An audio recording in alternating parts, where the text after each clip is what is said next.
But what is the real story? Because even I look back and think, oh my God, how did I even believe this guy's bullshit? And something that cults do when they target somebody is they'll learn all about that person, weaknesses, vulnerabilities, hopes and dreams, because these people present themselves as perfect, and then over time, I had written a very personal post, pretty much laying out there that probably deep down I just wanted somebody to rescue me. He sold us. And so this guy, Mr. Fox, he somehow convinced me that we were going to buy this $15 million townhouse around the corner from the restaurant. And I saw the broker was like a puppy dog around Anthony, sociopaths, and people will say this all the time. You know, it's like they were under a spell. And I think that was the case with me. There's a quote I put in my book, something about the more stressed and afraid a human or animal gets, the more prone you are to delusional thinking. I mean, the other creepy part of the story is that he ends up... What's up, guys? Thank you so much, as always, for watching my channel. If you have not hit that subscribe button, can you please do me a huge favor and hit that right now? I appreciate everyone who's been watching these videos consistently. The number one analytic we need to get these videos into the algorithm is you guys hitting the subscribe button, though. And when you do that, we get them in and we can continue getting great guests. So thank you to everyone who's already taken the time to do that. And thank you to all of you who are going to do so now. Enjoy the episode.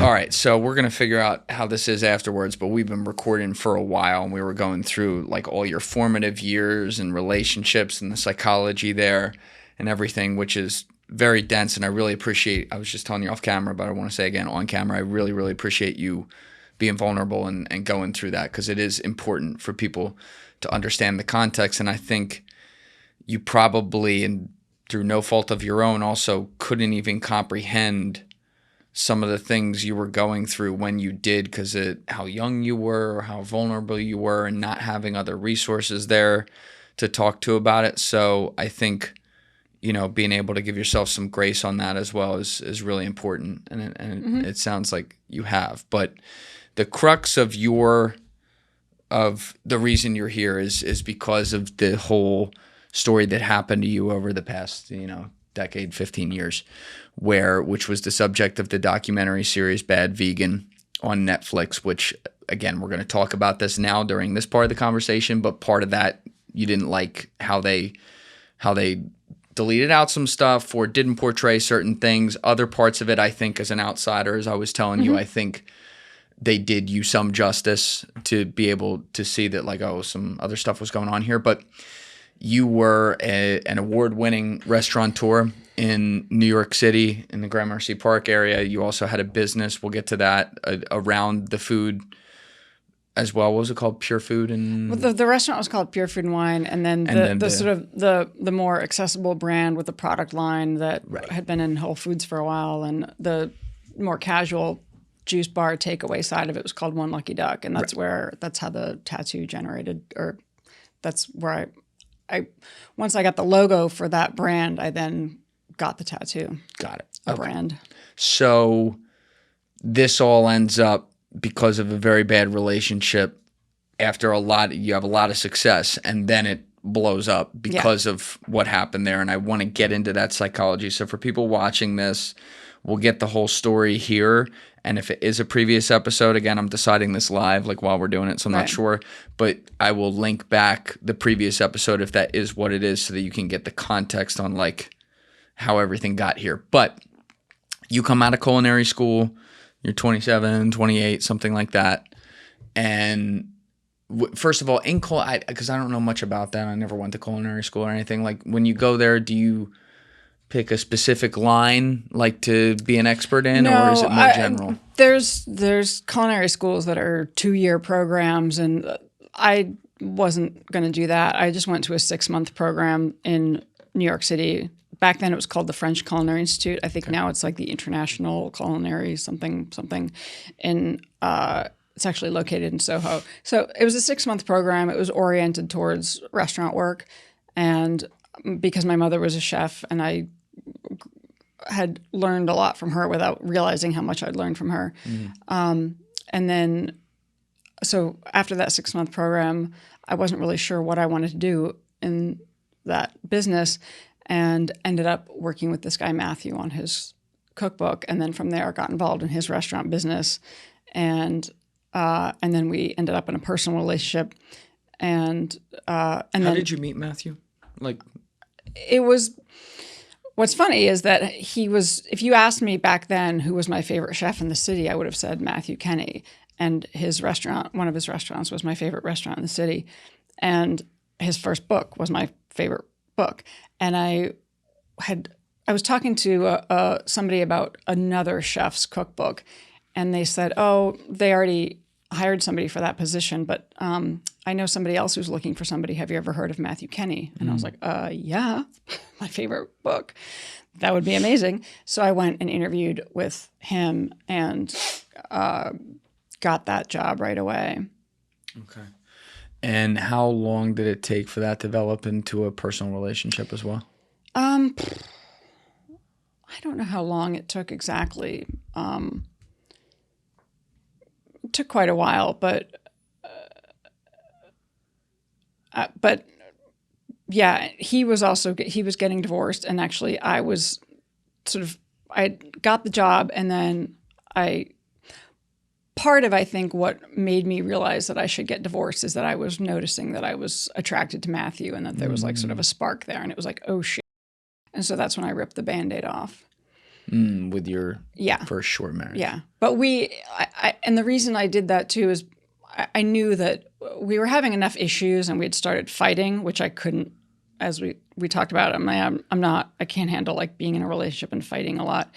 And it was the right thing for that marriage not to work anyway.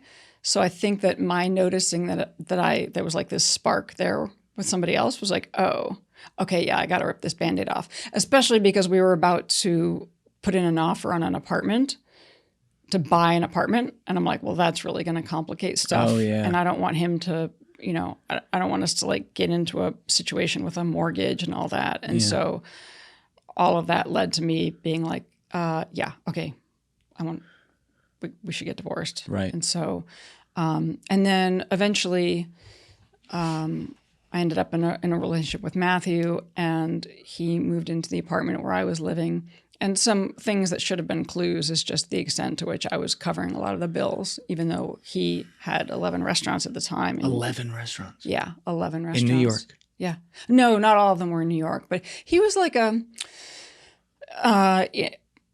know how like there's Bobby Flay and Todd English and all of these TV chefs. Yep. He was sort of like a level below that. Yes. He didn't have his own TV show, but a lot of people knew who he was. And he was like a really good looking guy, very charismatic, a bit like Metro, which I make fun of him a bit for that in my... Like metrosexual kind of deal? Yeah. Like that was just weird because that doesn't normally seem like my type. He wore really nice clothes and like was very into his personal grooming and a little bit Metro. And he was a very pretty guy. You know what I mean? Like, and he was in really good shape, but he wasn't like a big masculine dude.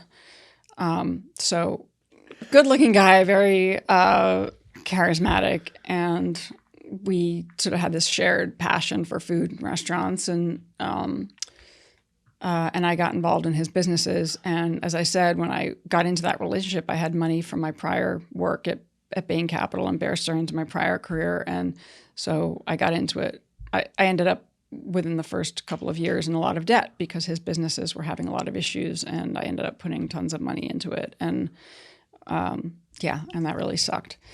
But what ended up happening is all of his restaurants closed, and they were all in a very precarious place. And then 9/11 happened, which is funny because today is 9/11. So when 9/11 happened, that, if your business was in a precarious place, that's going to push it over the edge. So his businesses really came unraveled. And by that point, I was involved in some of them financially. And then they all ended up closing, but we were still together. And we were going to open a new restaurant together with a new partner. And the whole vegan thing just happened because this friend of his took us to a raw vegan restaurant one night, and we were like, what? We're going where? For what? what's raw, what does that even mean? And went in with super low expectations, and that experience changed everything. So you had never really been exposed to like a vegan lifestyle or anything like that, No. and this is the first time. And so maybe Matthew also saw that as like a huge business opportunity, as like a trend that's happening now. Kind of. I mean, that one dinner was just completely changed everything, because we're sitting there, the food was way better than I thought, but it was this small, crunchy cafe. And we're sitting there eating, and this guy, Rob,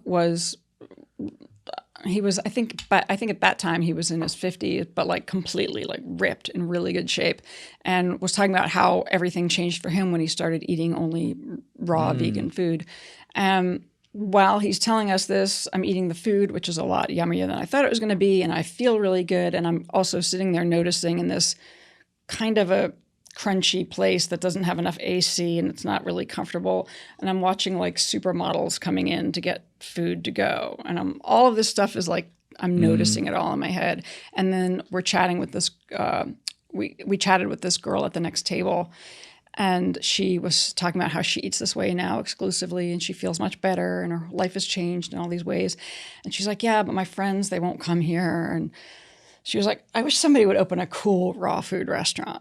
And the moment she said that, it was like, There it is. light bulb. Yeah. Light bulb. And I knew, when somebody says something, you get weird, like chills, vibes. I knew, I sort of had this sense of like, oh, yeah, that's what we're going to do. And so after that dinner, we started to really explore the concept. And at the time, there was one restaurant in Northern California that did high-end raw vegan food. Nobody else was doing it. So we decided that we would try as an experiment for 2 weeks to eat only raw vegan food for 2 weeks and just like see what happens and how we feel. And what happened is that we felt amazing and like totally different people. And I was not somebody that, I grew up eating good, sort of wholesome food. I ate a lot of fruits and vegetables. I ate very healthy. So it's not like I went from eating crap food all day long to then eating this healthy raw vegan food and noticed a big difference. All right, buckle up, because this is one of my favorite strange but true rabbit holes. There's actually a working theory, a legit anthropological theory, that Santa Claus may have been inspired by a psychedelic mushroom shaman. I know, you've probably heard this one before, but I got something cool to offer you in combination with this working theory. Those red and white Christmas colors, the flying reindeer, the jolly mood, they all trace back to Amanita muscaria, the bright red mushroom with white spots, as seen in Mario, Alice in Wonderland, Christmas art, everywhere. That mushroom isn't just symbolic. At the right dose, Amanita muscaria can actually give you this warm, jolly, euphoric feeling and enhance your sleep instead of destroying it like alcohol does. It's completely legal in almost every state, totally non-addictive, and people have been using it for thousands of years for relaxation, vivid dreams, calm, and these gentle feel-good psychoactive effects. This thing has been hiding in plain sight for your entire life. And look, it's no secret that America is struggling with stress, alcohol, benzos, depression, you name it. But people are looking for alternatives that don't wreck their brain or their health. Amanita interacts with the same GABA system as alcohol and benzos, but in a non-addictive, much gentler way. And the folks leading the charge on bringing this mushroom back into the mainstream are Amantara. They're the largest and most trusted Amanita muscaria supplier in the United States. With over 45,000 customers, they've worked to do this in an ethical, sustainable, and high-value way. So look, whether Santa was tripping on mushrooms or acting as some ancient shamanic symbol, that part is still debated. But what's not debated is that you can tap into the spirit of that Christmas mushroom yourself this holiday season, legally, safely, and without destroying your sleep or your next morning. So go to amantara.com/go/Julian. That link is in my description below. That's amantara.com/go/Julian and use code JD22 for 22% off your order. Again, that's code JD22 for 22% off your first order. Much love and happy holidays. Were you always like really health conscious? Because like you're in great shape. It seems like you've always been in great shape. Like were you someone that worked out and thought about this stuff a lot? Like your performance, your mental and physical performance, or at this point, no? I think I was somebody that early on was health conscious, but more from the perspective of not wanting to gain weight. So when I was young, I was always really skinny, or I was always very thin when I was young. And then all of a sudden, I think at the end of high school, I started to, get a little padding, and it was like, whoa, what's happening here? And I was stressed out about doing my college applications, and I put on, I don't know what, 15, 20 pounds. And nobody would look at me and say I was fat, but I just had put on some weight for the first time. So when I went to college, I did the reverse freshman 15. So I went to college and I started, I think I started in high school, but I started to go to working out a lot and going to the gym, which was much less common back then than it is now. So I started going to the gym and, lifting weights and working out. I had definitely developed, this is also kind of correlates with everything in my background, but in high school I had developed a bit of an eating disorder. Nothing really extreme, but I did sort of the bulimic thing for a while, but also realized that wasn't really effective and not a good long-term strategy. But so it's you didn't continue to struggle with that? No, anybody who has struggled with it knows it tends to be something that never fully goes away and can sometimes come back during stressful times. But mostly it was like the end of high school, and I realized, all right, well, this isn't a good long-term strategy, and I got to do something else. So then I swung the other way, and when I went to college, as I said, I did the reverse freshman 15. I think I lost 15 pounds before I went to college, and then I lost another 15. So I definitely got too thin in college, and I was pretty regimented about. I didn't even drink a lot of freshman year, mostly because I didn't want to drink beer, alcohol, calories, and also I'd kind of been there, done that. But I was pretty regimented about what I was eating and exercising in college, and then definitely got a bit too thin. Like I have some photos of me in college where I look really skinny. Have you had that? Because that's what I was going to say. At first you were making it sound like that's just something, that was a quick phase or whatever. But exactly what you said after that, like usually when you talk to people, there's all different kinds of eating disorders, but specifically with bulimia, that's one that it can come back up a lot throughout life. Like have you struggled with that at other points in your life when you had high stress situations? Yeah, no, for sure. It would come back once in a while. And weirdly enough, I wrote about it in my second cookbook. I have two cookbooks that came out a long time ago, one in 2005 and that I co-authored with Matthew, even though I wrote most of it, or all of it. And then the follow-up came out in 2009. I wrote that one myself. And I put a lot of personal stuff. There's a lot more narrative in that cookbook than in most cookbooks. Because there's, of course, the point of the book is the recipes and the food, but there's more narrative in there because I'm talking about raw vegan food and the philosophy and why it works and my own personal situation. And I wrote a bit in the end of that book about struggling with having had an eating disorder.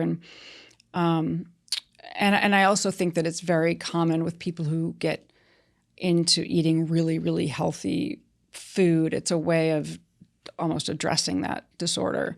And what helped the most is,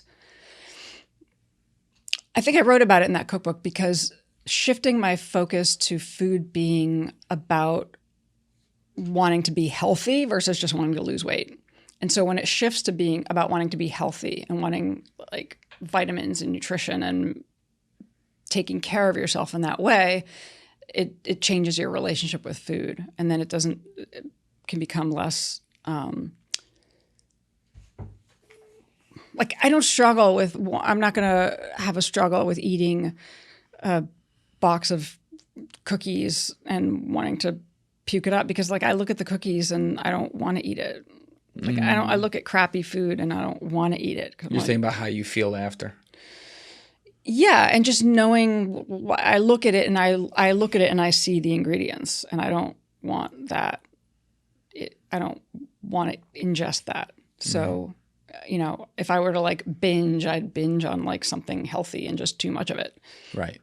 So that helped a lot in my relationship with food. And but yeah, when I was younger, I certainly, I would eat stuff with. There was that whole like no fat craze back then, where like fat was the enemy, and now of course it's all changed. It's always shifting, but back then I ate healthy mostly because I wanted to stay thin, versus I was trying to be as healthy as possible. Right. Yeah. So that definitely shifted. And so it was during that, just trying to remember the beginning of this loop, it was during that period towards the end of high school where you focused on getting to college and stuff, where you put on weight, and that's where you started having the eating disorder because you wanted to take that off? Yeah. Yeah. One of my friends in high school was this guy who was I think he was the featherweight Taekwondo champion in Massachusetts. And we were hanging out in school once, and he like ate a couple of hamburgers or something. And I remember he was like, "Oh, I shouldn't have eaten those. I'll be right back." And then he came, yeah. And then he came back, and I was like, "What'd you do?" And he told me he threw it up, and I was like, "Wait, you can do that?" Oh my God. So it's from a dude that I learned that. And then I was like, "Oh, interesting." And so that's how I started. Okay. You had a lot going on. You had a lot going on at a young age. Yeah. I mean, the eating disorder thing is definitely very highly correlated with like high performance, having high standards for yourself.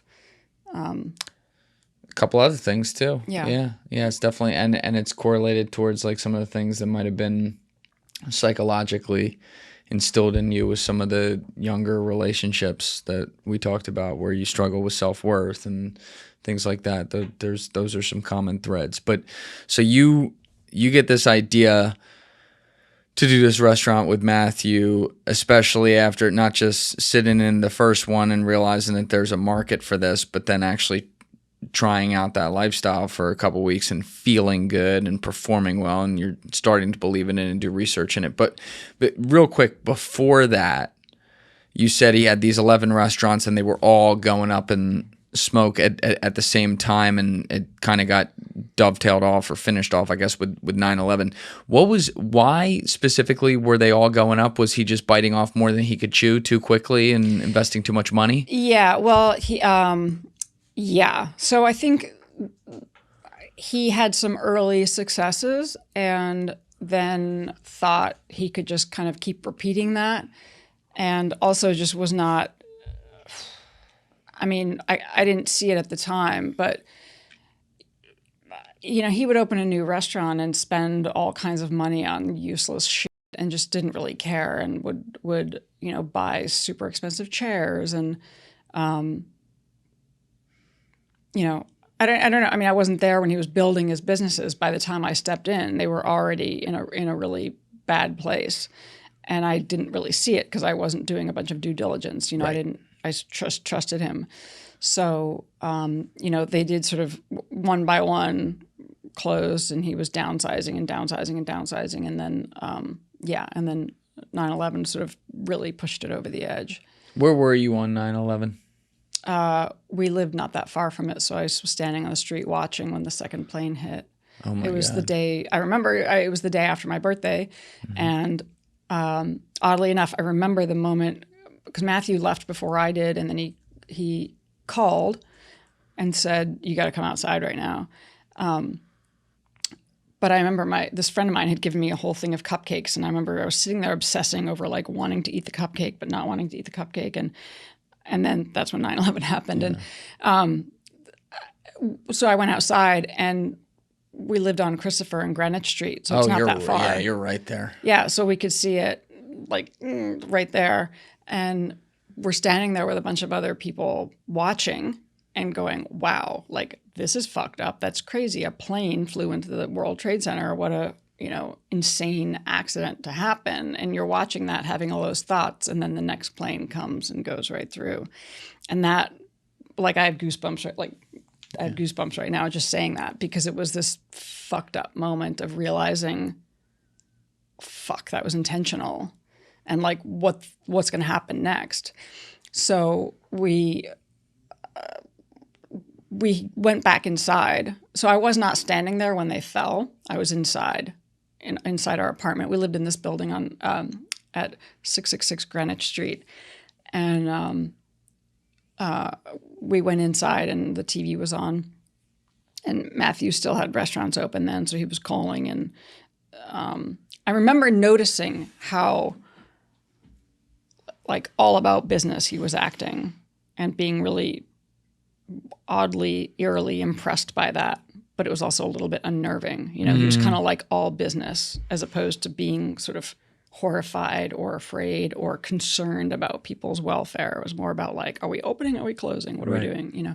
So, yeah. So we were inside and then, you know, the buildings fell, which was astonishing. And then the thing happened in the Pentagon or whatever. But I remember we went back outside and I wrote this chapter in my book and described what this was like, but we went back outside for a little bit and just the parade of people covered in dust was totally surreal to see. When you were inside though and they fell, so you're not standing there watching it, but I mean, that was like an earthquake. Do you remember that sound? Like, did you hear it, but without looking at the TV, did you hear it and go, what the fuck is that? I remember, I think we were I was glued to the TV. Okay. So it's happening live. And I can't remember if I registered the sound outside and the sound on the TV or what. I just think I was kind of panicked because at that moment it felt like, you know, is our building next? You know, like what's going on here? Or like, are we about to die? I don't know. I just remember being that was fucked up. But when you went outside and people are running with dust all over them, and you're at, can we pull that up on the map, Dave, just to get an idea? So you're at the corner of Christopher and Greenwich, you said, right? Yeah. 666 Greenwich? Yeah. I think it's a mile. I've done this. I think it felt a lot closer because it's a straight shot down that street. Yeah. Well, mile's not far. The towers. Yeah, no, a mile in Manhattan especially isn't that far. That's right there. Yeah, that's why I was thinking you're right by the Christopher Street Pad train stop. I know exactly where this is. I get off there all the time. Yeah. So, yeah, and this is a the straight eerie shot. thing is that, people were not running. It was like zombies. They were just shuffling, covered in dust. Sometimes some people with like one shoe on and, you know, and they're just like a bunch of zombies. And nobody was running because both buildings had already fallen. And by that, maybe they had run immediately getting away. But a mile up, they're all walking. And so the dust is not reaching quite that far. Like the dust storm wasn't getting up to where you were. No, because we wouldn't have stayed outside. But everybody just covered in that dust and just like shuffling like zombies. And they were clearly all in a state of shock. That was kind of crazy to see. Did you know people in the towers who died? I didn't know anybody. No, I didn't know anybody personally. One of Matthew's friends was there, and I just remember because he came to our house the first anniversary, and I remember his stories about what it was like to be outside when people were jumping. I mean, it was just like the people that had jumped before the towers fell. Yeah. But I didn't know anybody personally that was there. Yeah, I can't even. It's still one of those things. It's one of the first things I can really remember, like the whole day. How old were you? I think I was 8. So, you know, like I remember literally every single part of that day. And like you can't fully process at that age the gravity of what this is, but you know, you're like, whoa, this is, and we knew people in those towers. There were a couple of people from around where I'm from in South Jersey and families that we knew that my parents were friends with, where Nick Brandamarte was one of them. He was a victim.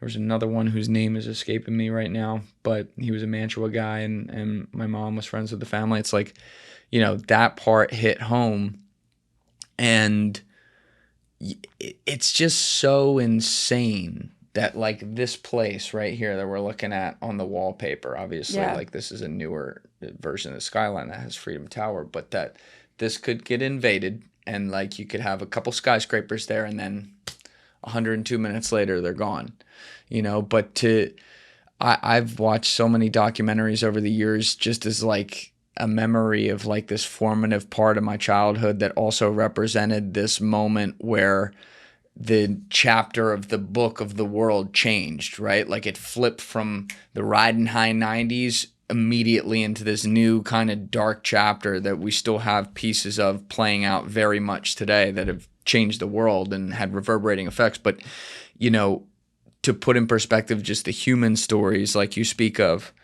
on that day and the impossible decisions some people had to make. You know, they're working at their desk at 8:46, the building gets hit, and by 8:59 they have to make a decision about, well, I'm going to die. Do I want to die now or wait to burn another 10 minutes? No, I think I'll die now and jump instead. And it's just like, ooh, it's insane that can happen. And then it's insane that things like that still happen around the world. You know, that one, it's like a commercial airliner flying into a building's pretty nuts. But, you know, you see these places where buildings just blow up every day, and, you know, people die these horrific deaths. And I don't know, there's just something about it, like living in the 21st century humanity with internet that can connect us all, and the ability to, like, you know, see all different perspectives. The fact that those kinds of things still happen with such commonality in the world just doesn't really register for me sometimes, you know?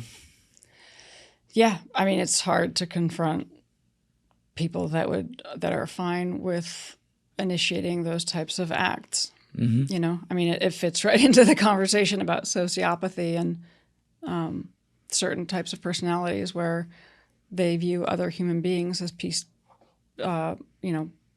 pieces. That's exactly right. Yeah. And it, like, just doesn't, the suffering other people doesn't register at all in any way other than in a sort of a sickeningly gratifying way too. I mean, in terms of having power over other people and having power over other people's lives, I think they get a rise out of that. Yeah, there's a real sickness in that for sure, and it exists more than we would be comfortable with admitting. Right, and I think people don't want to acknowledge that there are more of those people out there than people realize. For sure. Yeah. For sure. You can't perform at your best if your body isn't recovering at night. And the truth is, most mattresses just don't give you the support you need. That's why GhostBed developed their exclusive ProCore technology. It's designed to provide extra support where your body is the heaviest, the hips and the back, so you stay in better alignment without even thinking about it. The result? Less tossing and turning, less back pain, and more of the deep sleep that fuels your recovery. It's the ultimate sleep hack. Let your mattress do the work so you can focus on everything else. Every GhostBed mattress is made with premium materials and proven cooling technology to keep you comfortable all night. They're also built to last, backed by a 20 to 25-year warranty. You'll get a 101-night sleep trial to make sure it's the right fit, plus fast and free shipping, and most orders arrive in 2 to 5 days. Also, unlike other brands, GhostBed mattresses cost up to 50% less than comparable brands, so you're not overpaying for quality. Plus, right now you can also get 25% off already reduced prices. And GhostBed is even going to throw in a massaging neck pillow for free with your mattress purchase. Just go to ghostbed.com/Julian, that link is in my description below, and use promo code Julian at checkout. That's ghostbed.com/Julian, link in my description below, promo code Julian to get 25% off already reduced prices. Upgrade your sleep with GhostBed, the makers of the coolest beds in the world. Some exclusions apply. See site for details. But that was where it ties in with your story, in addition to having to, like, see all that and, like, even try to register that. You know, you're in this relationship with Matthew. He had all these restaurants. He was making dumb decisions. They were falling on hard times. And you said September 11th kind of took out what was left of them. So, you know, I don't need like an exact timeline, but are we talking like within a few months of September 11th, basically all of his restaurants are closed? No, it took longer. I think it was more than a year. Okay. Because I remember they were still open on my 30th birthday, which I think was the following year, right? That would have been 2002. 23 years ago, yeah. Yeah. So, because I remember my 30th birthday was at, I think, what was potentially his last remaining restaurant, which I had put a bunch of money into. Oh, and you yourself put money into it? Yeah. That's why I ended up in a whole bunch of debt, because I put money into his restaurants. I paid, one of the ways that I ended up putting a lot of money into his restaurants is that when his company wasn't able to make payroll, I was the one cashing employee checks. So I spent over $100,000 in the end cashing the checks of his employees, all the while just like, that's the thing about me is, you know, like, I'm going to help. I'm all in. I'm thinking that Matthew and I are in this together, and I want to help. And I want his employees, you know, I want the employees to get paid. And that one restaurant I was very involved in. So I felt like some, you know, I worked with those people. So I was cashing everybody's checks, which, you know, then oddly enough, years later, when this whole thing that's the subject of bad vegan happens, I'm accused of being this horrible person that didn't pay her employees when I'm not. I'm the opposite. So that was one of the ways in which I funneled all this money into his company. I also had paid rent for some of the restaurant rent. That's a lot of money. Oh, it's a lot of money. I mean, that's how I got into so much debt. And oddly enough, so who was his landlord in that restaurant space?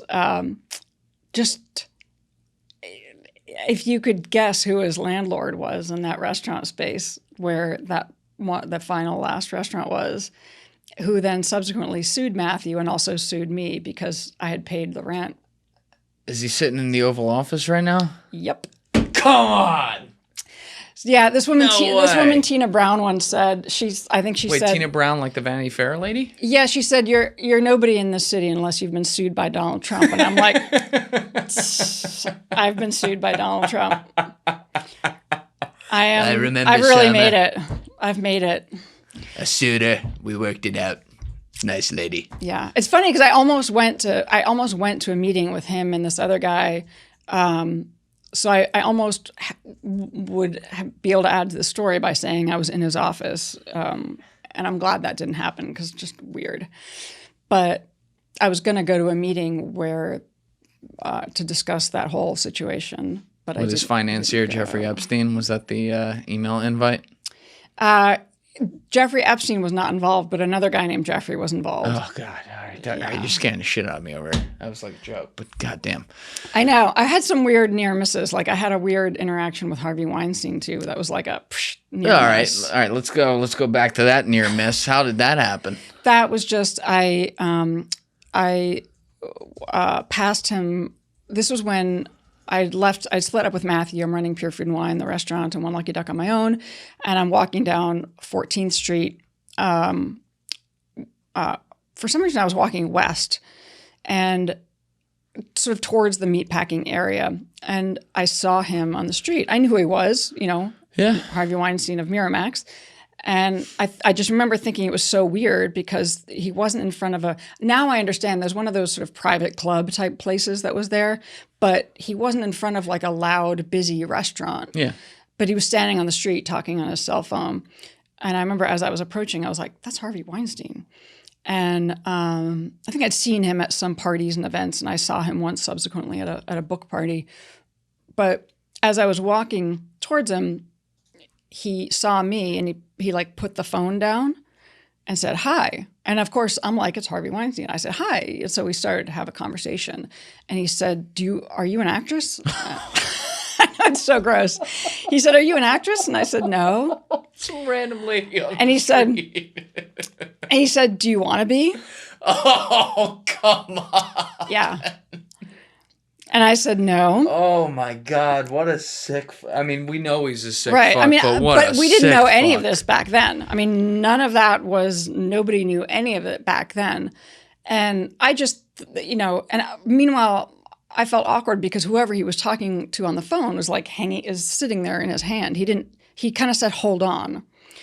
So, and at that point, I would give my card to anybody, but because my business card had the restaurant on it and whatnot. I thought you meant credit card for a minute. No, I was like, oh my God. I think he asked like, what do I do or something like that. And I think I said, I have a restaurant, I have a business. And I don't know if he asked me or whatever. Either way, I gave him my card. But my card said, it didn't have my phone number on it, it had the restaurant number on it. So I would give my card to anybody who asked. It's like handing somebody an advertisement for my business. But it said on there, Pure Food and Wine and One Lucky Duck and founder and CEO. So he probably looked at that and was like, oh, founder and CEO. She's not like, what am I going to do? She's not in need. Right, exactly. Yeah. However, when all of that stuff then years later came out, it hit me hard because I remember thinking that, like, say he'd reached out to me and, I mean, he wouldn't have known, but at the time I was always in this position of wanting the right partners and capital to expand and grow the business. So say theoretically he had reached out to me and said, maybe I'll invest in your business or something like that.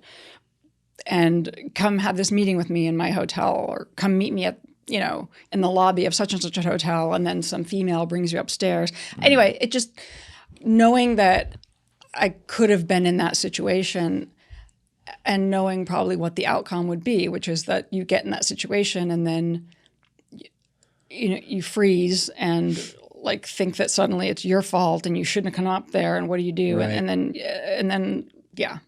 I mean, I can see how the ones who got into that situation with him, I can see how that happened. 100%. 100%. And it felt I just felt so much compassion for them, because me and my background, I was not this assertive type with boundaries where, had I gone up to his room, first of all, would have either refused to do that, or the moment he did something creepy or like whipped it out or I would have been like, no, I'm leaving,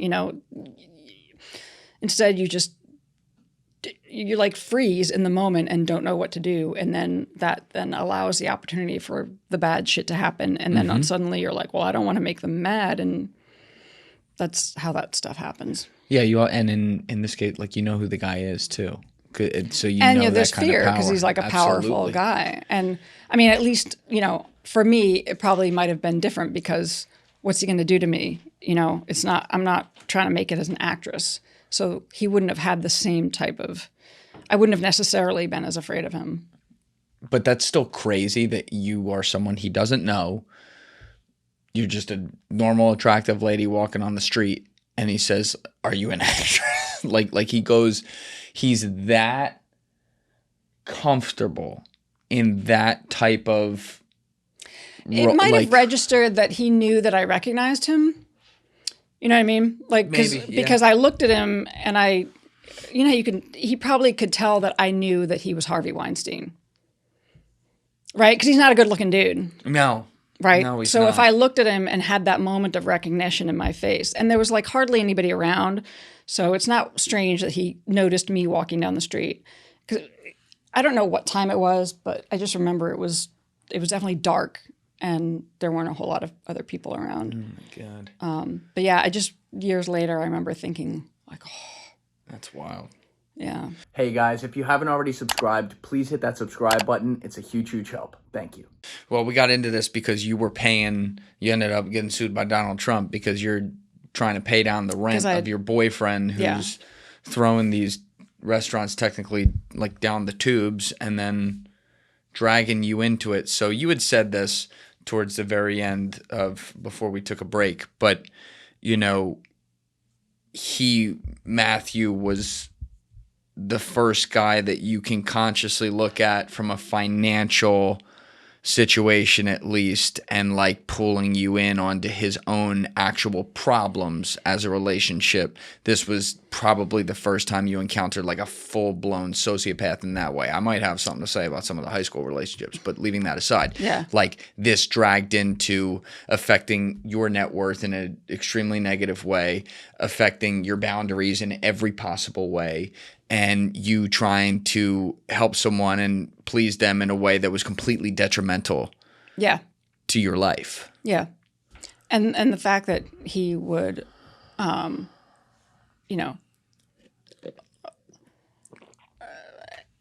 any normal, healthy person would never take all their girlfriend's money and all her savings and allow herself to get put in massive amounts of debt. Nobody would do that. But he did, so. Now, how long were you in that relationship, approximately? 4 years in total. It's easier for me to be able to say these things without worry that he might make some kind of a bullshit claim or whatever, because since then all of these people will never change and they'll keep doing what they do. And so after he and I broke up, he continued to do what he did and has met, fucked over so many other people subsequently.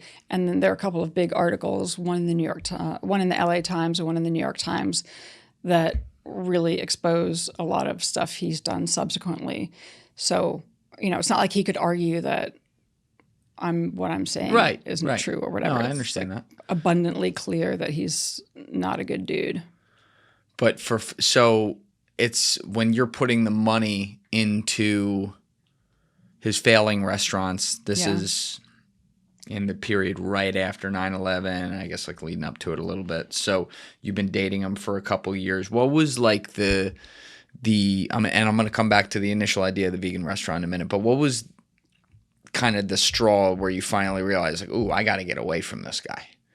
The problem is that when, you get entangled with somebody like that financially, now it's much harder to get out. Yep. Right? So when he started treating me a lot worse, right? Because these people will present themselves as perfect and in all the ways that you would want them to be. And then over time, he would start to, I remember some of the red flags that I now can see quite clearly, but they didn't register as red flags at the time, is that I remember hearing him talk to his ex-wife on the phone and how cruel and callous he was. And I remember even on 9/11, I remember he was, in the aftermath of 9/11, he was kind of a dick and really harsh about everything, as opposed to being compassionate about the fact that everybody's like freaked the fuck out. And I remember, you probably don't remember because you were very young, but there was this whole follow-on like anthrax scare. Oh, and yeah, everybody was like Yep. on edge. And so people were afraid to be at work, and he just was very like cold, all business about it. And I remember that registering as a bit like, doesn't he care about people? I don't remember the context, but I remember one time him speaking to one of his managers who was older than him too, older, experienced, nice guy, and being really just condescending and rude. So there were a lot of, but I remember thinking, especially the way he spoke to his ex-wife, like, God, that's horrible. I'm like, well, he'd never speak to me that way. And then of course, down the road, he did become that kind of an asshole.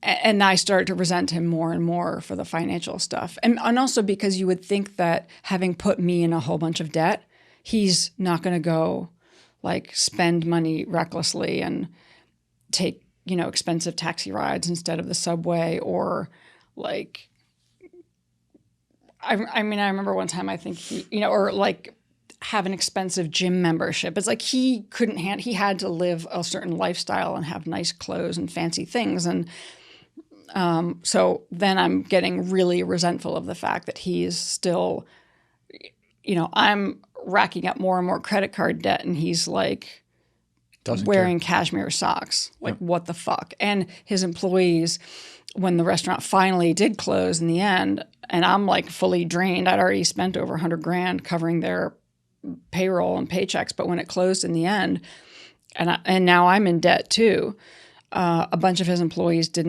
were still out that money that they weren't paid. I remember, I don't know how much time had passed, but certainly more than a year, and Pure Food and Wine was open. And I got one of those checks from Bain Capital, like a deal that was done years ago that I'd co-invested in, probably a couple $1,000s, not a lot of money, came back, and I got a check, a paper check. I don't know how much money it was. Maybe it was like $20,000 or something. It was some little random deal. And so I just got this unexpected money, and I went and tracked down some of his former employees and paid them what they were owed. And I didn't have to do that. And they were completely surprised and glad, and it made me feel good because that, even though it was his businesses, I was involved, and it weighed on me as if it was my responsibility. Another thing that is common with people like me and that can get exploited is I will take things on as my responsibility, even if it's not. I'll feel like it's my responsibility. So, but what was so telling is that when I told him, like, oh, hey, I went and found Gustavo, and, I gave him $500, and then I found so-and-so, and he was like, what the fuck did you do that for? They're like, a rube. Let them go. And I'm like, yeah. Yep. Wow. Yeah. That's so there there were like a bajillion red flags. But by that time, like when you're in debt and you're with somebody, you can't afford to break up and one of you move out So but eventually we did split up. So you guys, am I understanding this correctly? You guys started Pure Food and Wine together, Yeah. and then split up, and Yeah. you took ownership. You bought them out, or Yeah, it's a bit strange. So there was this outside dude who had basically paid for the restaurant, and we were just taking a salary. And so when we split up, Matthew just exited, and that guy was kind of in charge, and so it was his call who was going to stay. was that the guy in the documentary? Yeah. What's his name? Jeffrey? Yeah. Yeah. Yeah. And so one way or another, like there was no way I would ever leave that business.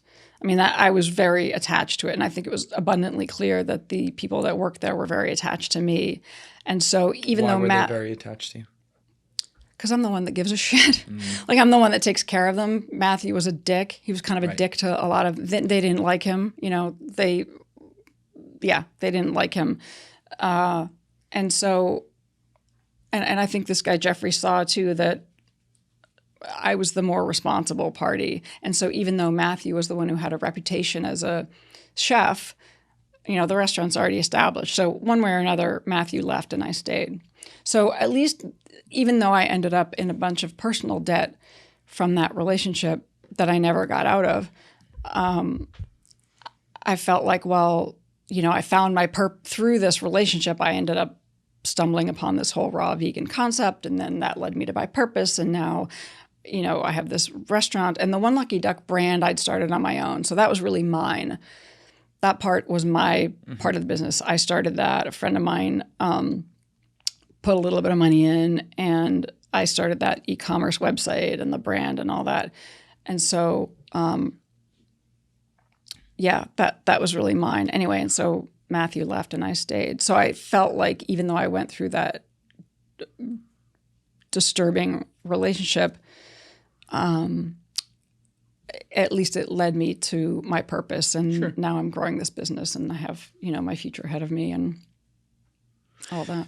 It seems like, and we'll get to other parts as it moves along here where this will tie in as well, but it seems like people along the way, you've never had trouble getting people to invest money in you or invest in a business. Why do you think so many people have done that for you over the years? Like what made them believe in you that much? Like just the fact that you personally believed in this concept so much, or was it also, or more, they just really liked you as a person?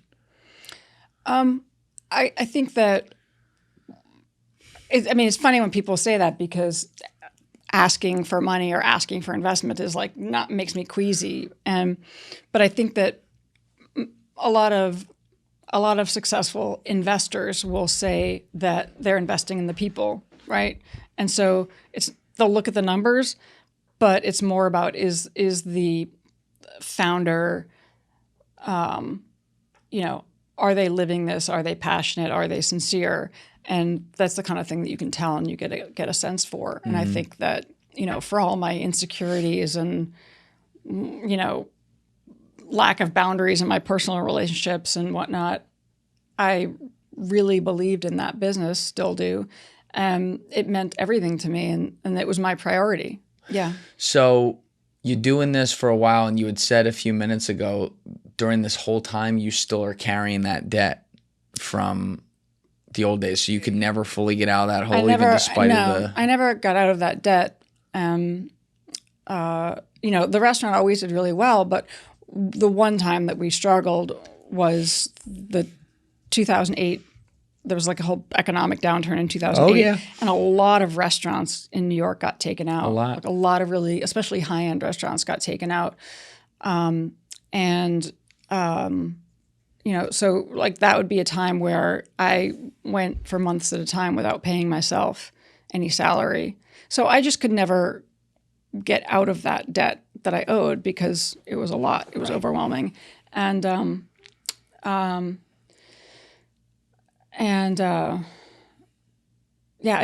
also over time, and I was putting whatever extra cash flow the business was generating, I would be putting into the One Lucky Duck and expanding. And then later on, when we had a lot of money in the bank, I opened a production facility in Brooklyn. So I was kind of always reinvesting money into the business as opposed to taking more out of it for myself.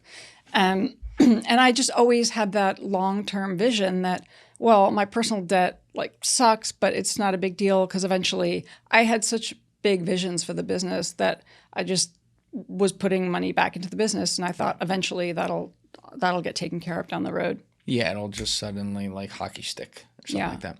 The wallet that I used to have was a clunky thing. It was about yay thick, and it took up my entire side pocket no matter what pants I was wearing, whether that was loose sweatpants or jeans. Pulling it out of there was a pain in the ass, and it wasn't exactly sleek or cool, to say the least. But now, I got the Ridge wallet, and this thing is awesome. You probably already know Ridge for their unique, slim, modern wallets. Chances are some of your friends already have a Ridge wallet, and they slide that thing right in and out, no problem. Pause. But now, Ridge has stepped it up yet another level with their new game-changing Ridge 2.0 wallet. Everything's better on the 2.0. It's 10% lighter. They made it more modular with improved cash straps, money clips, and AirTag attachments. And the newest surface design has tonal logos and matching plated cash straps. Ridge is made with premium materials like aluminum, titanium, and carbon fiber. And on that last one, luckily this isn't a submarine. If you know, you know. Your Ridge 2.0 can hold up to 12 cards plus cash, and it comes in over 50 colors and styles to choose from. Furthermore, Ridge wallets have a new industry-leading built-for-life warranty. So even if your wallet is lost or stolen, they've got you covered. For a limited time, Ridge is having their Black Friday sale. So head to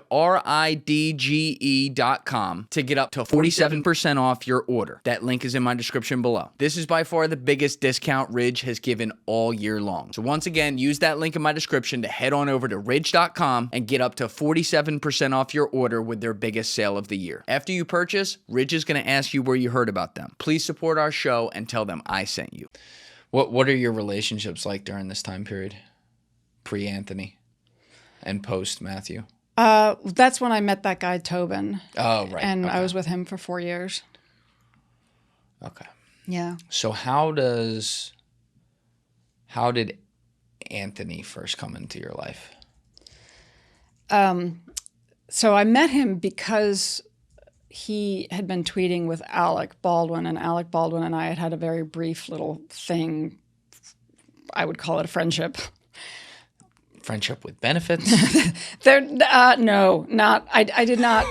I did not sleep with Alec Baldwin. It's just, you know. Okay. And there's a whole chapter about him and that relationship in my book. You want to take a little quick detour on that? I mean, it's Alec Baldwin we're talking about here. Yeah, well, it's weird because of what's happening now in his whole situation. But I think last week there was this very charming article about him and his current relationship and situation, and highlighting his house in the Hamptons, which is weird because I was at that house and I remember that. And I did go to his house in the Hamptons once and stayed overnight in a separate room. But he and I, why are you laughing? You want to play that sound effect, Deef? No, don't do it.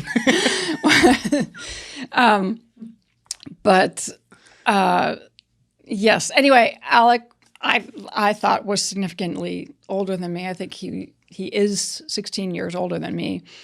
And even though I felt very, this wasn't something that really made sense for me. And I was trying to encourage him I thought he should get a dog. And so that's how I ended up getting Leon, my dog, is because I was Why'd you think he should get a dog? He really wanted to get married, and I think he wanted to have more kids. Of course, now he's got 1,000 kids. Yeah, he's got a few. And I definitely didn't want kids, so it's all right, well, you shouldn't be in a relationship. We shouldn't go down that road because I don't want kids. And anyways, so he just seemed to me like he should get a dog because maybe that would help him find a relationship or help him feel better. And he's got lots of money, so it's easy for him to take care of. He's got this big house in the Hamptons with a yard. It seemed obvious to me, he's a guy alone with this big house in the Hamptons. He should have a dog, and he should get a rescue dog. So I kept sending him all these images of dogs that I would find. And then I stumbled across this one image, which was Leon, or his rescue name, shelter name was Quinn. And I got weirdly obsessed with it. I was like, this is the dog. You got to get this dog. And he never adopted a dog in that way. And I got weirdly obsessed with that image and something about that dog. This is the only time I'd ever felt this way, but in some way that I couldn't comprehend or didn't know how to articulate what was happening, I felt compelled to get this dog. Like, I got very weirdly obsessed with him, and it's never occurred to me that I should get a dog. It made no sense for me to get a dog. You'd never had one before? No, my mother and my stepfather had dogs when I was younger, but I never had my own dog. Right. And I was working all the time. I was really busy. I was working all the time. People were always telling me, oh, you should take a vacation. You should take better care of yourself. I was overworked and exhausted. And I was, at that time, I had moved my apartment and the One Lucky Duck offices into the same location. So it just would be a weird context in which to bring a dog. But for whatever reason, it was like I couldn't help it. There was some sort of weird force. And so I eventually went to go to Brooklyn, where he was at the shelter, to go see him. And it was just bizarre. It was like I had to get him. You can't explain it. I can't. I don't know. And I was crying. No other dog. If somebody else had adopted him, I would have been devastated, but I wouldn't have gotten another dog. Getting a dog did not make sense. But for some reason, I had to get this dog. So, the reason I'm telling this story is because it's just another thing that this guy, Mr. Fox, later exploited. Kind of that I had that connection with my dog, who I then named Leon, and that I felt like there was something that got, as if, in some way we were like meant for each other, Right.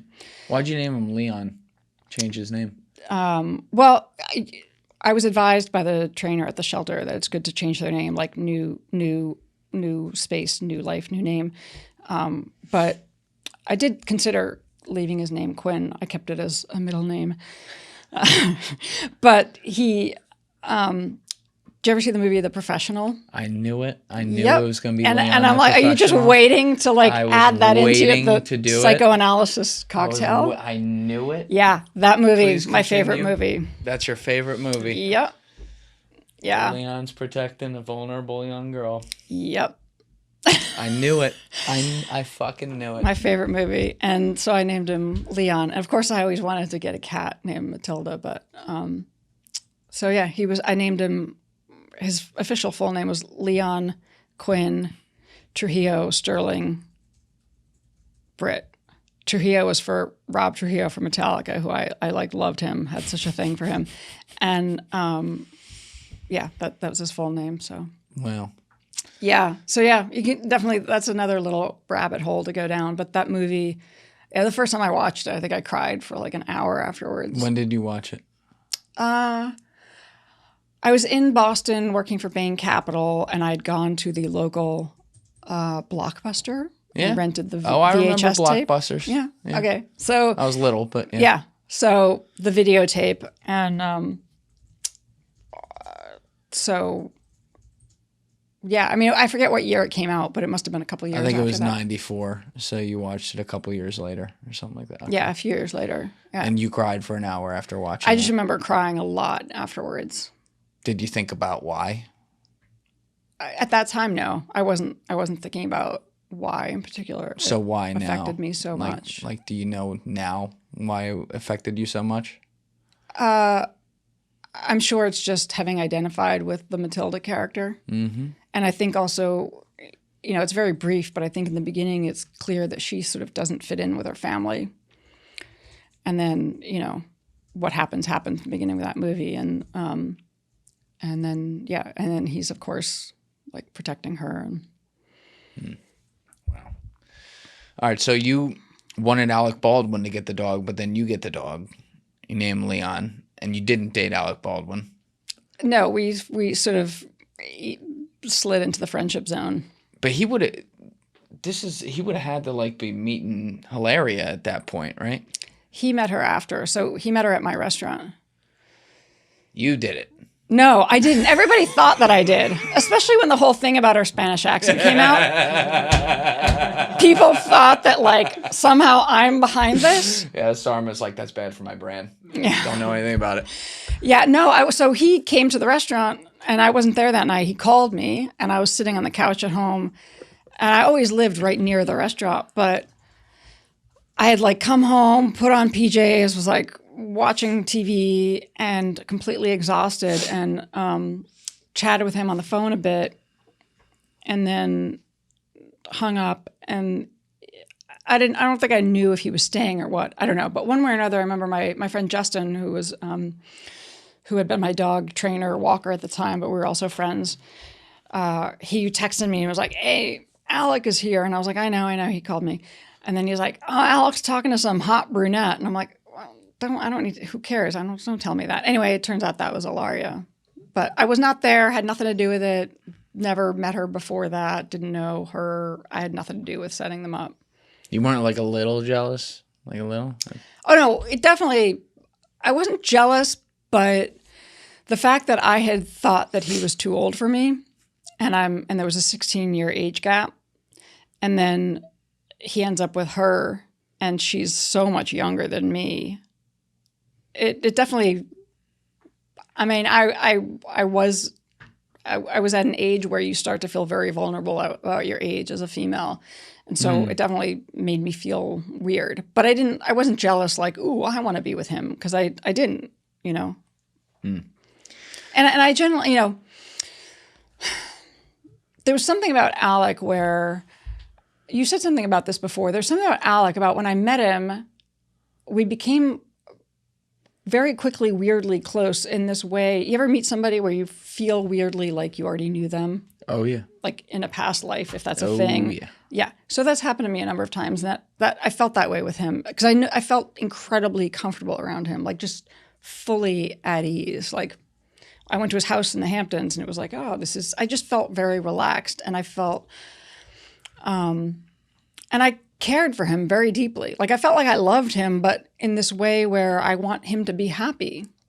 And, you know, therefore I wanted him to be happy. I wanted him to get a dog. I wanted him to be happy. And so when he met Hilaria, I was happy for him. Mm-hmm. Yeah, I was happy for him because I know that he wanted to be in a relationship and wanted to have more kids. But it definitely, I mean, just because, of course, I'm going to feel a little bit funny about it. And then I was in that strange limbo time because I was heartbroken because Tobin had left me, and I was really heartbroken over that. And why did Tobin leave you? Well, I knew that there's something about me that I end up in relationships that have a built-in expiration date, and. Are you like keeping a list? No, it's just it's been weird. There's been about 15 times today, I'm not exaggerating, where I've read your mind on exactly the term that's going to come out. Well, it's now I've realized it's common with people with certain personality characteristics of mine where you end up attracted to relationships that, you know, people that aren't necessarily available, or a relationship that there's no, you know, it's not going to last long term. And because Tobin was so much younger than me, when we first got together, I had tried to break up with him early on, basically being like, look, this is never going to work. You're going to want to be with somebody younger. Like, I'm going to end up heartbroken because I really, really, really, really liked him. And he was like, well, but if we want to hang out, why wouldn't we just hang out? And I was like, well, okay. You know, I think he said, like, you know, a meteor could hit the earth, or one of us could get hit by a bus. Like, if we just want to hang out, why wouldn't we hang out? And I was like, okay. And then that turned into a 4-year relationship. But all the while, and the reason it was okay, certainly because, again, I didn't want to have kids. So I had no aspirations or goal of getting married. It's not like I got into that relationship thinking, like, Tobin and I are going to get married. I think I knew that inevitably he was going to want to move on. Not that if it had worked out, maybe we could have stayed together. I mean, certainly there are relationships like that work out, but it's very unusual especially when the female is that much older. And he's young. Like, he hadn't lived his life Right. yet, right? So he shouldn't really theoretically be like tied down with me necessarily. So we didn't have any explosive end to the relationship. And by that time, there were a couple of times where I'd gotten really frustrated with him and kind of thought like, yeah, we should break up. And I think I had a sense that the end was coming.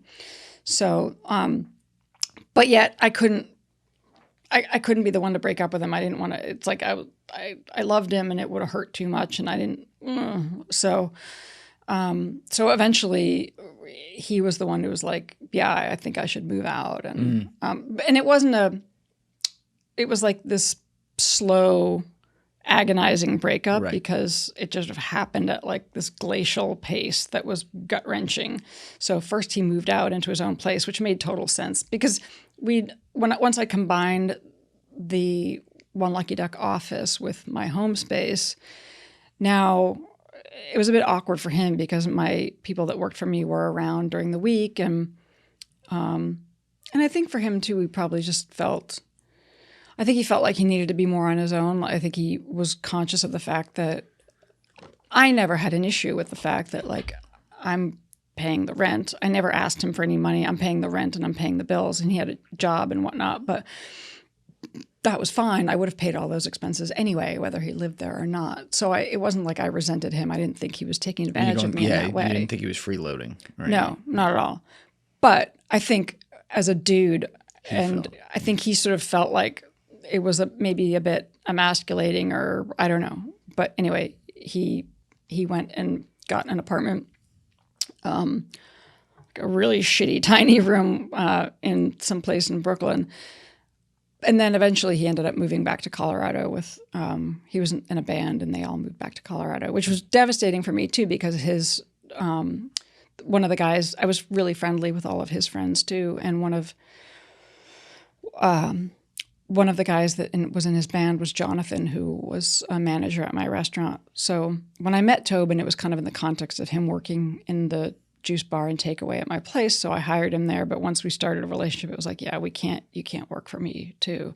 So we agreed that he would find a job somewhere else. And I hired his friend Jonathan instead, who's great. And Jonathan was a great manager and great person. And so when he and his band left, it was like I not only lost him, but his friends too. Right. So, and I was heartbroken for the first time in my life because I'd never really been heartbroken. You'd never been heartbroken before? I had been a little heartbroken like in high school and stuff like that, like when you have a crush on a guy and kind of, but I felt really heartbroken over Tobin because he was just such a good person. He was such a good dude. And so I was still in pain over that and over a long period of time when that guy, Mr. Fox, came in my life. And I had been on Twitter. I was on Twitter very early. So like my now ex, I'm at Sarma. So I got like just my first name because I was on there very early. And Alec joined Twitter and was new there. And so he would interact with me and followed me, and I would interact with him a little bit here and there. And I think I don't know if he had met Hilaria by then or he had just met Hilaria at that time. So we weren't really in regular contact, but we sort of bantered back and forth on Twitter. And he was there was some guy on Twitter that he followed they followed each other on Twitter. And so somehow I think I just thought that he must know him. But that guy is the guy that turned out to be who I call Mr. Fox. And so he started to engage with me on Twitter and was funny. And so we followed each other, and then it ends up in the DMs and then it all explodes.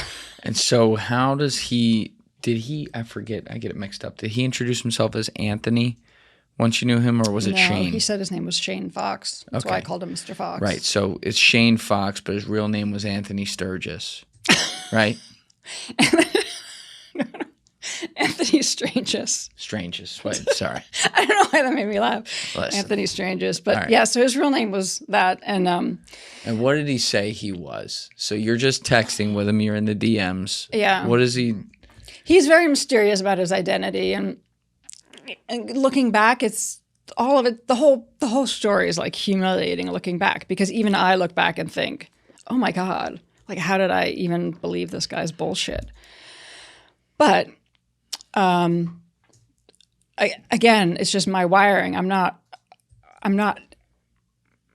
by nature skeptical and suspicious of everybody. So it's not like it occurs to me to think that this guy's lying and full of shit, because in my brain I'm thinking, why would somebody lie? Why would they do that?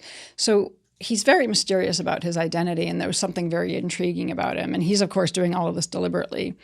One thing that I talked about on another podcast recently with Mark Vicente, who understands all this psychology very well, and something that cults do when they target somebody to bring in is they'll learn all about that person, and they'll figure out, okay, what are this person's weaknesses, vulnerabilities, hopes, and dreams.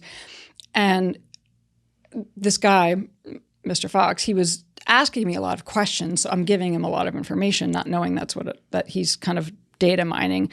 But on top of that, I was always a very open book, and I had written this I had a blog on the website for One Lucky Dog had like a Sarma page, and there was a lot of personal stuff on there. And I had written blog posts about, my experiences with eating raw vegan and things that related to food and health and wellness. But I also started to get really personal in there. And I'd written this one very long blog post that it's almost embarrassing that I put it up there. But I recently put it on my Substack because it came up in this context that I had written a very personal post about all of my frustrations, hopes, and dreams, and there is so much information in there. And I shared it with Mark Vicente because he's involved in another docuseries I'm working on. And he said, when I read that, like she was a goner. Like all the information was there. Are you talking about like ex-relationships? Or like what's the... No, it was more about like what matters to me, what type of a person I am, what are my frustrations, what's agonizing to me, and pretty much laying out there that probably deep down I just wanted, I wanted somebody to rescue me. And that was all there and laid out. And also the fact that a lot of things about my personality that were probably like, he probably read that shit and was like, oh my God. How long was this blog post? I put it up on my Substack because it came up because I ended up talking about it extensively in this other podcast. I don't know how many words it was. Usually I know how many words things are because of writing my book. I'm very aware of this is 3,000 words, this is 200,000 words. But it's pretty extensive. Okay. Do we have it, Deef, by any chance? You looking for it? What's the name of the post? It's on my Substack. I actually think it's the one thing on my Substack that I put behind the paywall. Oh. But I mean, I would... It's funny, I asked Mark, I'm like, should I put this behind a paywall? He said, yes, 100%. Even though at this point, I don't think that my entire life's history is out there. So if somebody wanted to try to manipulate me, it's not like by putting out this additional information, that's going to be the thing that's going to allow them to get to me. So I would publish it publicly. I have no problem with it. But I was very personal and open in that. And you might find it fascinating from a psychology perspective. For sure.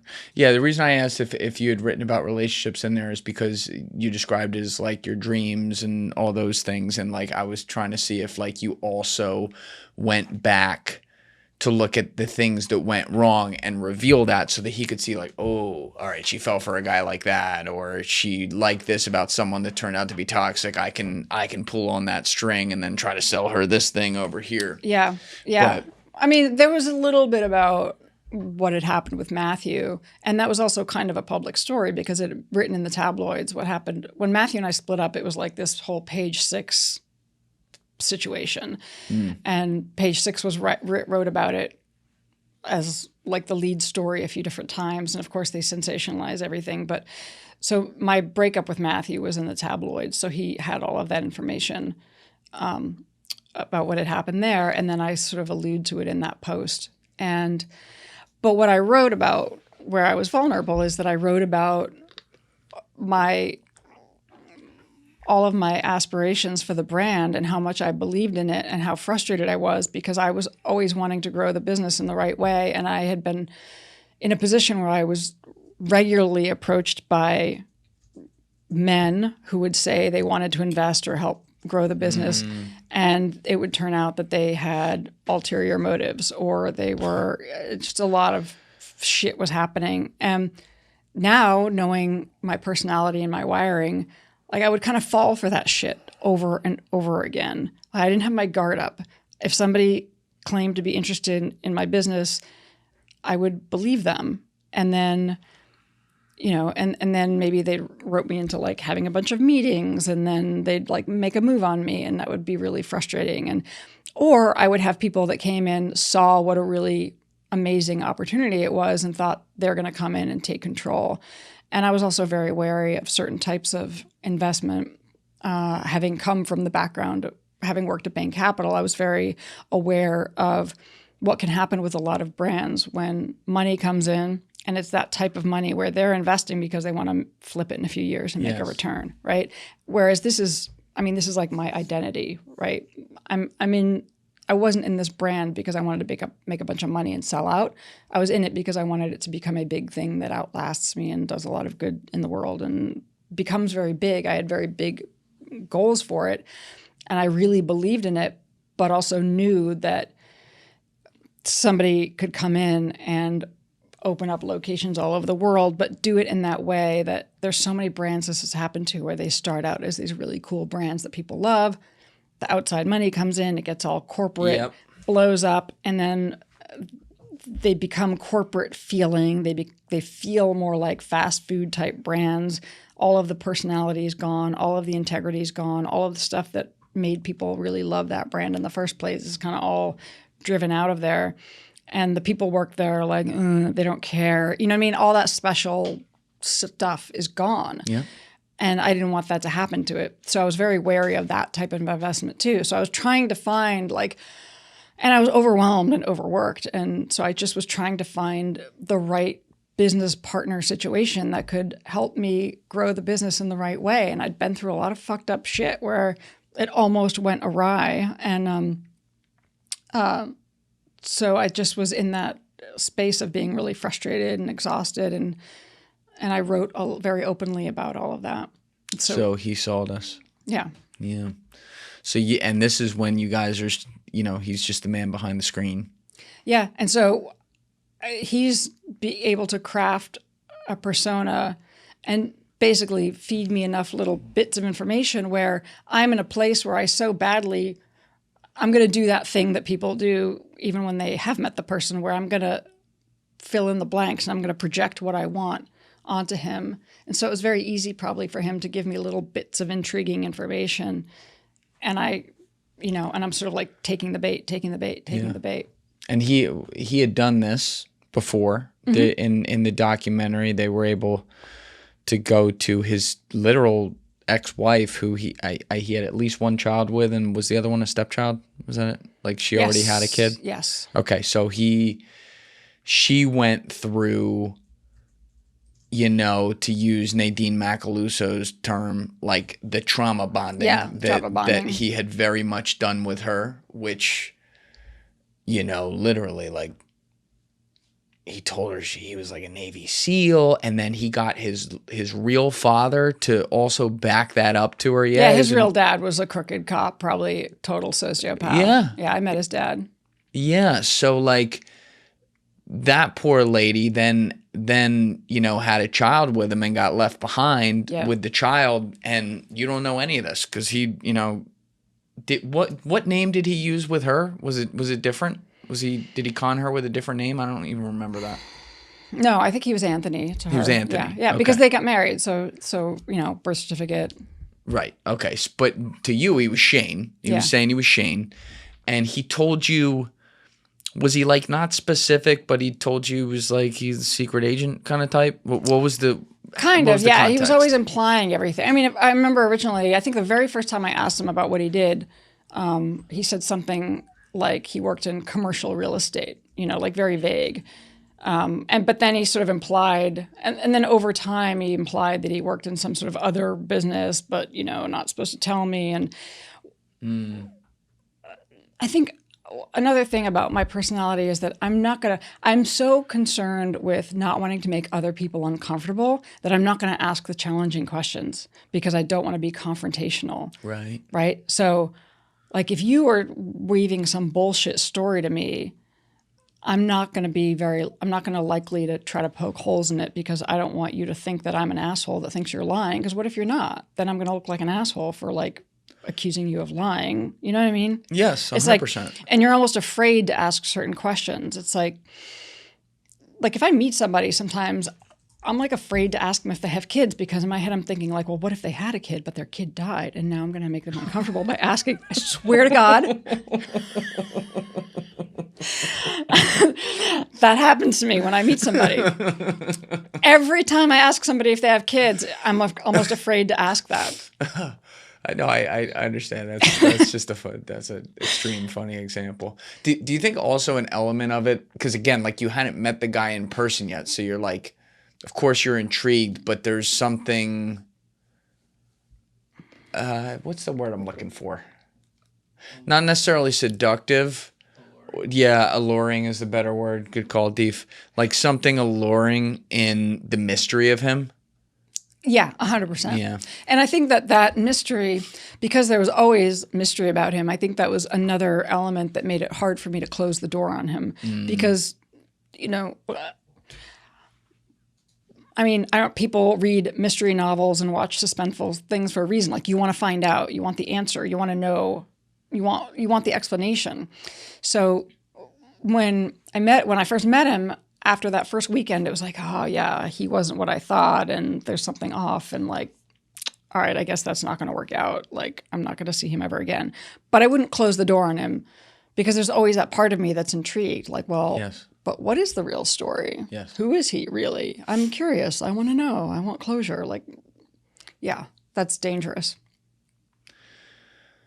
How did it end up graduating to you meeting him in person, and how long did that take? It took, I don't remember like start to finish, but certainly I got very invested in it. He got me kind of emotionally hooked. And then at least another few weeks went by, or a month or so. I remember it was a long time, and I'm sure he did that deliberately because by the time I met him, he had got me already feeling attached, intrigued, like whatever he was doing, he got that done. So that when I met him, I was already attached. Whereas if I had met him right away, I would have been like, oh, yeah, I'm not really vibing this. Wasn't he also like he made his profile picture look nicer than he actually looked, right? Yeah. Yeah, like a lot. I made a website for my book, and I put up the photos like in order of what he showed me. And so the original photos, like sort of the bottom half of his face. He's got a nice half of the face. And I've had a couple of people say, oh yeah, I looked at those photos. I could see why you thought he was attractive. I could see why you were into him. He looked, and because Tobin was the one that I was heartbroken over, was tall, very lean, kind of lanky, sort of more of like a tall skateboarder type build, which is much more my type, like tall and thin. And this guy presented as like super big and strong, which normally that wasn't my type, like the big, like huge dudes that go to the gym, like that's not normally my type. But for some reason that appealed to me because I was heartbroken over Tobin, because I was feeling very overwhelmed with the work, needing a partner, needing like a business partner, needing support, just kind of exhausted. I was just really tired. Yeah. And so he presented as, and I'd been through some like fucked up business shit. I had like a shitty guy who kind of came in as like a CFO and tried to basically get my company sold out to these other people. Like I'd been through a lot of shit. So there were some struggles in there as well, even though the restaurant on the outside is doing well. It was doing really well, but I almost got involved in this CFO guy almost got me into a deal where these other people would have taken complete control and expanded the brand, but probably would have pushed me into the role of like, all right, we know what we're going to take over. You just be the face of the brand, and we know what we're doing. So I almost got into a bad situation. Okay. And yeah, there's kind of a fucked up story there too. I wrote a long time ago. I wrote basically wrote that story out because I wanted to remember it. And I found it years later and I had titled it One Lucky Duck and Two Fat Fucks. Because these two guys like did not represent the brand. And that was the thing. They didn't give a shit about people being healthy and what this does for the world and helping animals. They just saw a money opportunity. They saw, and I was very aware of that. I was very aware of the fact that this is a fucking home run. And so I got to protect this thing. So, and these two guys were like heavy and ate crap food and didn't give a shit about, you know, the things that made this brand special from a integrity point of view. So after being through all that, I'm just kind of wiped out. And the way he, of course, he read what I wrote and knew that I was in this state. So he presents himself as if he can come in and solve all my problems. Yes. And presented himself as somebody that would be that protector and take care of me in a way. But yeah, and also gave me a lot of affirmation, you know, was what you're building is amazing and complimenting me in that way. And, you know, giving me all this reinforcement that like I'm smart and I have this visionary brand and I'm doing a good thing for the world. And whatever he did, he knew what he was doing. So he can come in and be of service by being, you know, a savior figure to you, like rescue you in a way. You're seeing that. And then he's giving you the affirmation about yourself. He's hitting you where you're vulnerable. The way that this happened makes a really good case for why everybody should be doing as much self-examination as possible, you know, like understanding yourself, like what is it that you might be susceptible to? Mm-hmm. What is it that you really want? What is it that you're going to be drawn to? What might you be subconsciously drawn to? Like bringing all of that stuff out of the subconscious into the conscious is the earlier you can do that, the better, because otherwise you're just vulnerable.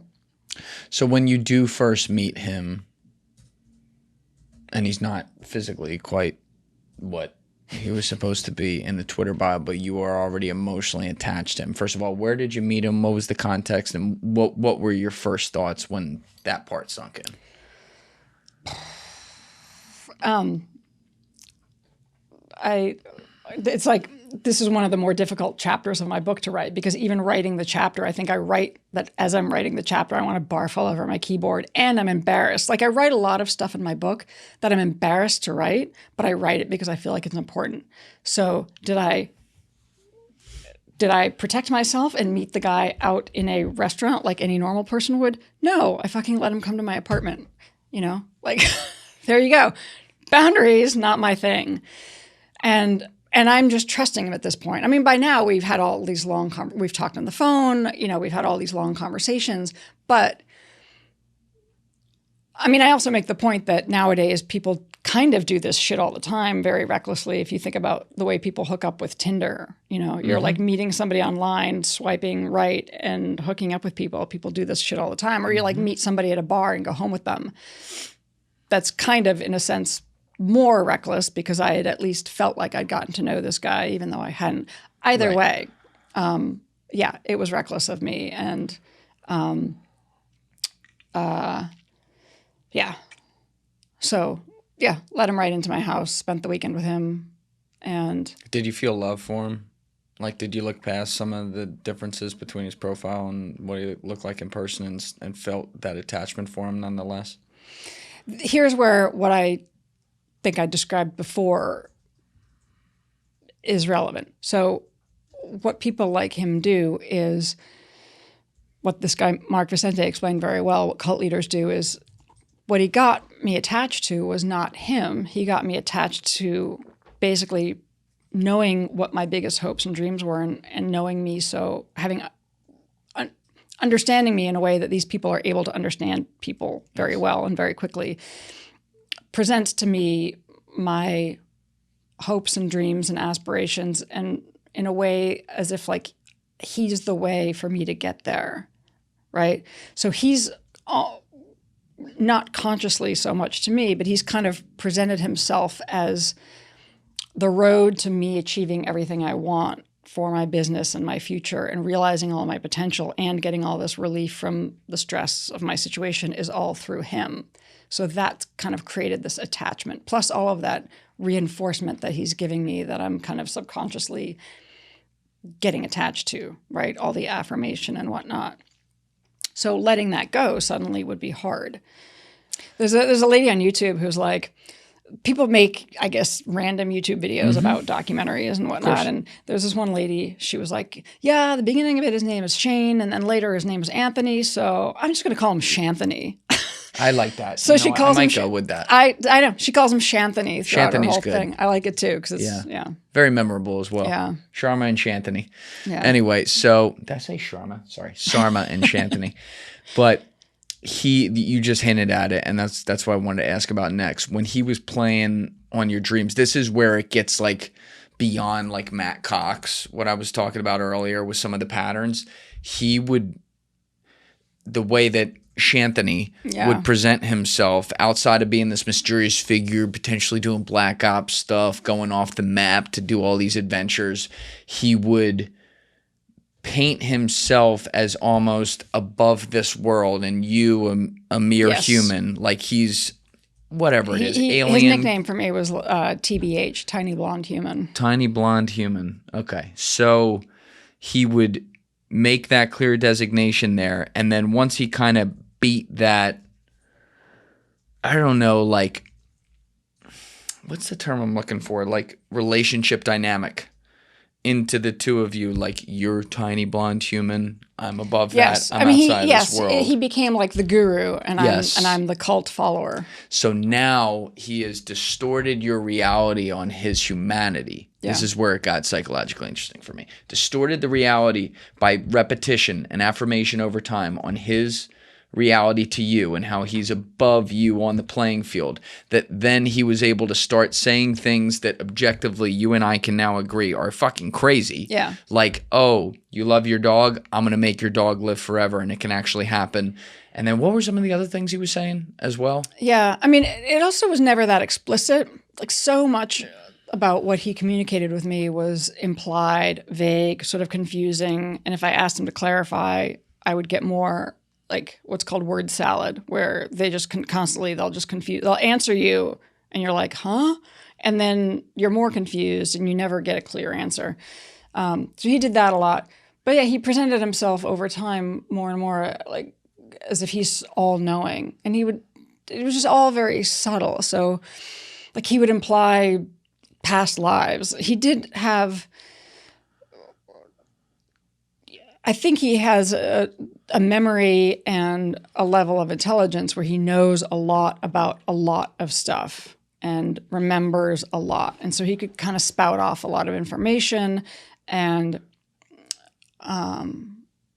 even early on, it was highlighted in the show that one of the ways that we used to interact online before I met him was we would play words with friends against each other. He was, of course, really good at it. But even when he was around me and when we were now meeting in person, and I still sometimes played that game, even not against him, but with other people. And he'd look at the game and go, oh, whatever. And he'd come up with some word that, like, I know a lot of words. Yeah. He'd come up with some word where I'm like, what the fuck is that word? I don't know what that word. And it's like some huge point word. Like he seemed to me. He's smart. Yeah. He was definitely not an idiot.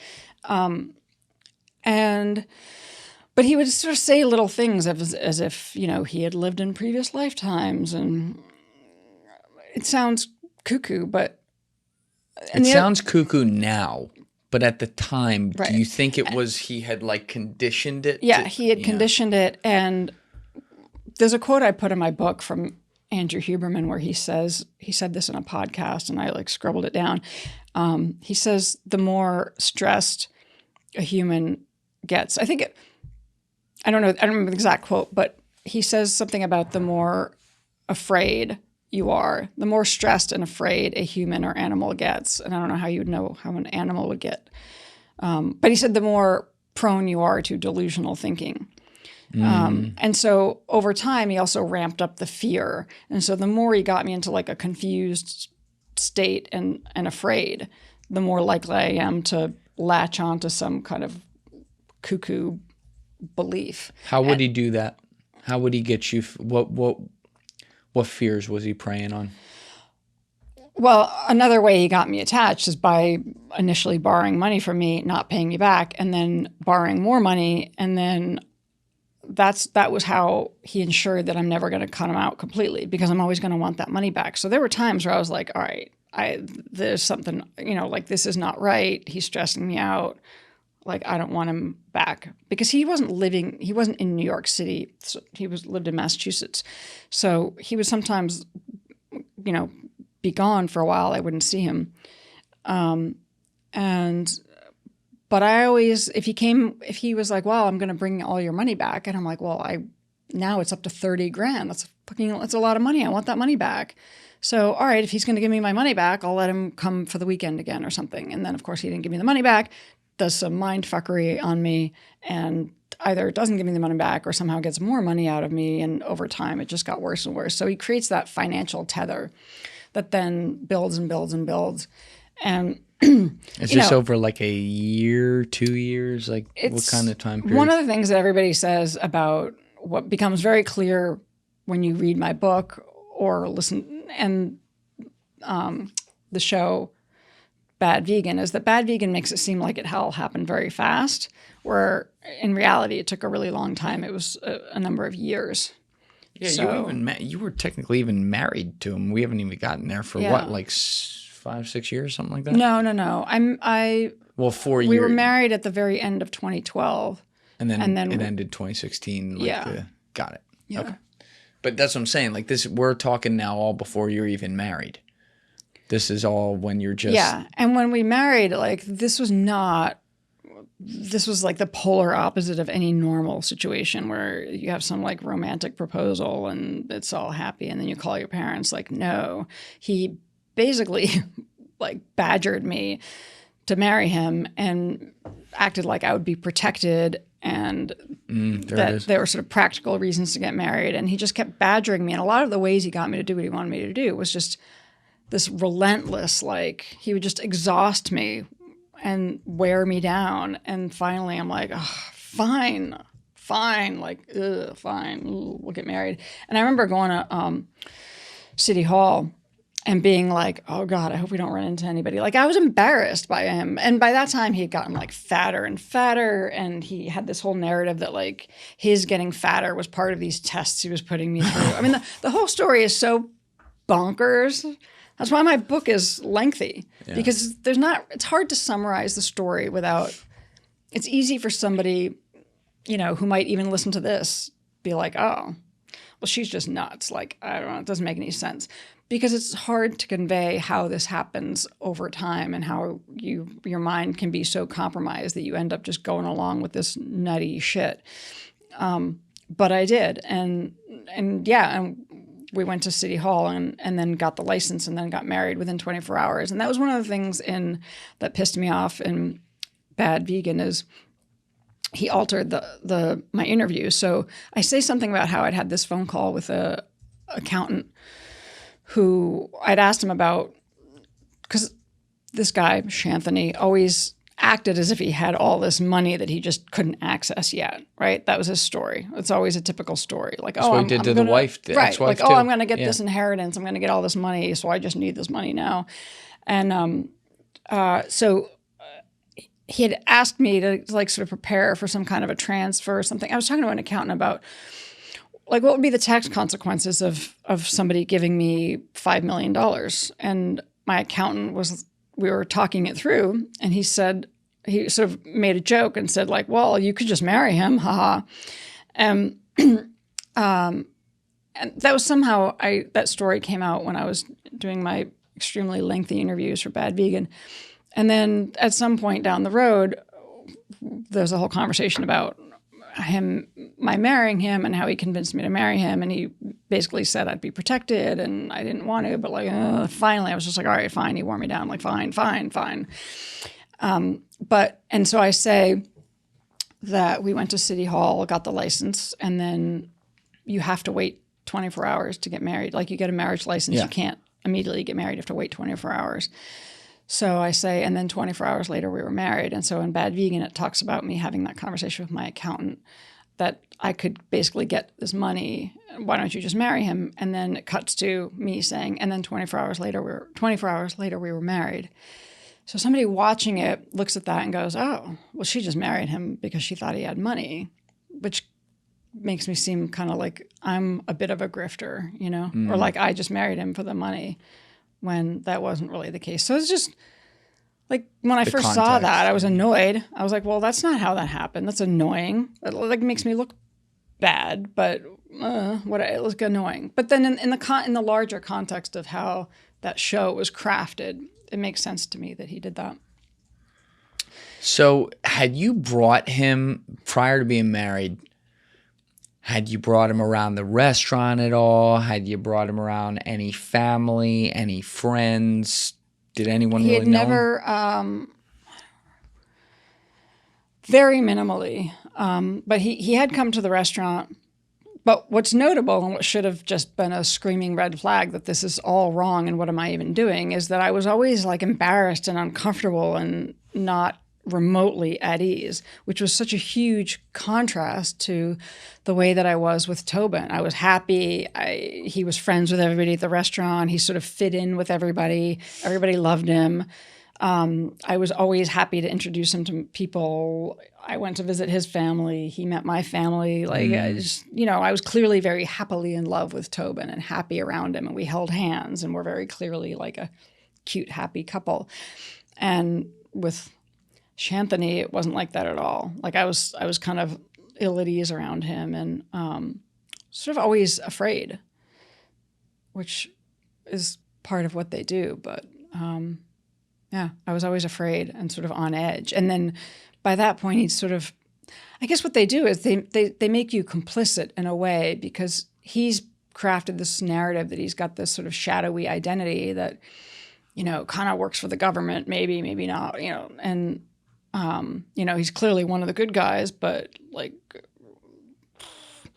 but yet, so because he, like, just theoretically, imagine if he really was some kind of like a spy or some sort of a, in some sort of a clandestine business or like the way that people who work for the CIA don't walk around telling everybody necessarily, right.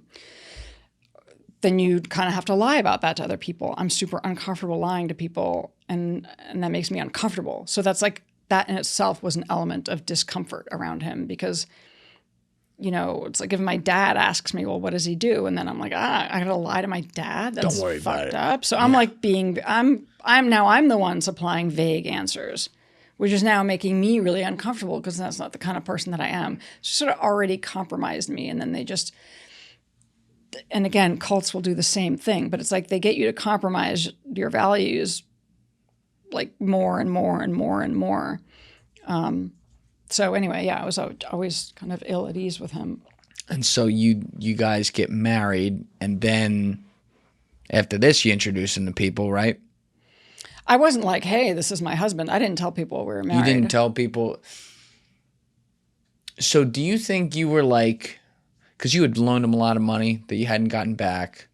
He kind of had this psychological power over you. So you're probably like within some of that cult vortex at this point. Did you feel like, looking back on it now, I'm not sure you could have felt it at the time, but now looking back on it, did you feel like you were in a situation where even just like to friends on the detail, they're like, oh, I'm married, that needed to be secret too? Like just everything kind of had to be a secret and work was one place, home was another? The whole thing was so uncomfortable that it wasn't even hard for him to isolate me. Like these people always will isolate you from, over time, they'll isolate you from family and friends. Like even in a normal narcissistic abuse relationship, they tend to isolate you from your family and friends and even try to turn you against people. It wasn't hard for him to isolate me because now I'm sort of, I don't know how to explain our relationship, so I don't want to tell anybody, so I don't want to be around other people who are going to ask me about it. So it made it that much easier for him to isolate me. I mean, I think they cover this in Bad Vegan, Bonnie, who I used to wear I still wear it, but I don't ever wear it for a podcast because it's a ring that has these little jangly things on it, so it makes noise. And it has these little bands, and so I easily put that ring over my wedding ring. Oh, wow. So I wore the ring, but you couldn't really see it. Nobody would really notice it because I had this other ring on top of it. And then eventually, like, some people at the restaurant kind of discover you're married. How does that happen? Yeah, I mean, I eventually started to tell people a little bit, but then he started telling people too. Because you were, at this point, you're bringing him around. I was bringing him around a little bit. Like, I never really wanted to, but it was kind of inevitable. And then, I mean, the other creepy part of the story is that he ends up, the first time he met my mother, I think he realized, oh, she's a really good target. And so he got into my mom too and got totally messed with her head and got a bunch of money out of her in the end. Yeah, it was like $400,000 or something. Yeah. What do you think made your mom a really good target? I think in some ways my mom probably has some similar wiring to me where she's also not going to immediately, she'll, whatever made me, I don't really like the word gullible, but we're just not inherently suspicious. And yeah, so, I mean, he was able to get to her as well. And he really charmed her. She kind of liked him when she met him. Yeah, yeah. And my stepfather, who had passed away a few years prior, my stepfather was not a sociopath at whatever, but he was very different from my dad and very kind of big. He was the CEO of a company. He did have a temper. He was scary, very dominating, very controlling, and so probably Shanthony had already kind of pegged her and probably knew what he was doing when he tapped into that. So he sort of presented himself in a way that probably was similar to my stepfather, sort of like this take charge kind of a big guy around the house, you know. Did he also say something like commercial real estate or something when your mom was asking what he did, or how did that go down? I don't really know. I mean, I'm sure he did a similar thing where initially it was something more believable, and then over time he started telling her that he's just similar to whatever he told me, that like he was involved in the stuff and he's gonna. But he also acted like he started telling her that like I'm having emotional problems and he's helping me and he's gonna help me with my business and he's gonna take care of me. And so he sort of weaponized my mom's concern for me, Right. as, you know, the same way that he presented himself to me as like he's going to be the one to help me realize my dreams and solve all my problems. He made it seem to my mom like I'm falling apart, I'm a train wreck, and he's going to fix me. But you've also, unless something changed at some point in there, like to this point in your life that we're talking about, it's not like you had ever like confided in your mom about stuff or gone to her for a lot of advice on relationships, let alone which business. made it easy for him to do what he did because they definitely keep people apart and they want to keep people from comparing notes. Right. So he starts coming around the restaurant though, and I guess like getting access to the money and the income that's coming in. Yeah, and he works his way into. So I had a really great. He had started as a bookkeeper and then kind of moved up and was like a controller. I don't know, titles weren't really a big thing, but ended up being like a general manager. But he was the one who did all the books and the accounting, and really good dude. We're still in touch now, and I love the fact that he's around and wants to come back if I am able to restart everything. But he was so great because everything was by the book. Nothing would fall through the cracks.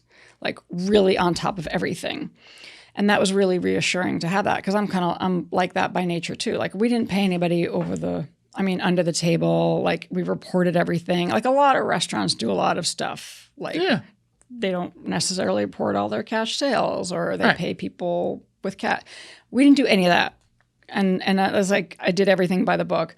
And this guy, his name was Adam, was very on top of everything. So when I started taking money from the company and transferring it to my personal account, and he saw this stuff, and then Shanthony was coming around, and Adam was like, "Oh, that guy is bad news. There's something. This is. I don't want to. I'm, especially being in that role of the accountant in charge of that stuff. He was like, "Yeah, I'm out of here." So he left, and then when I brought in somebody new,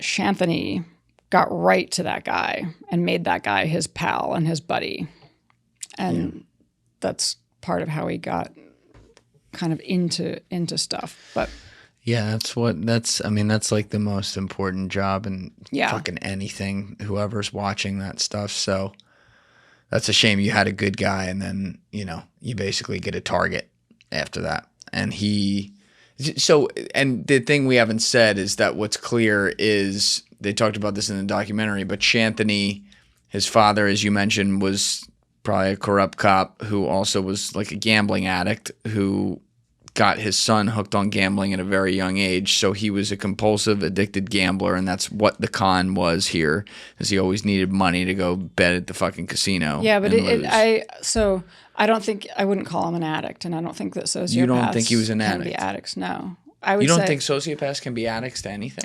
I think they could be, so maybe it's just semantics. So I think they could develop compulsive habits, but when we talk about addicts, I think, right, when you say somebody is an addict, whatever it is, if they're addicted to alcohol, drugs, porn, gambling, whatever, addicts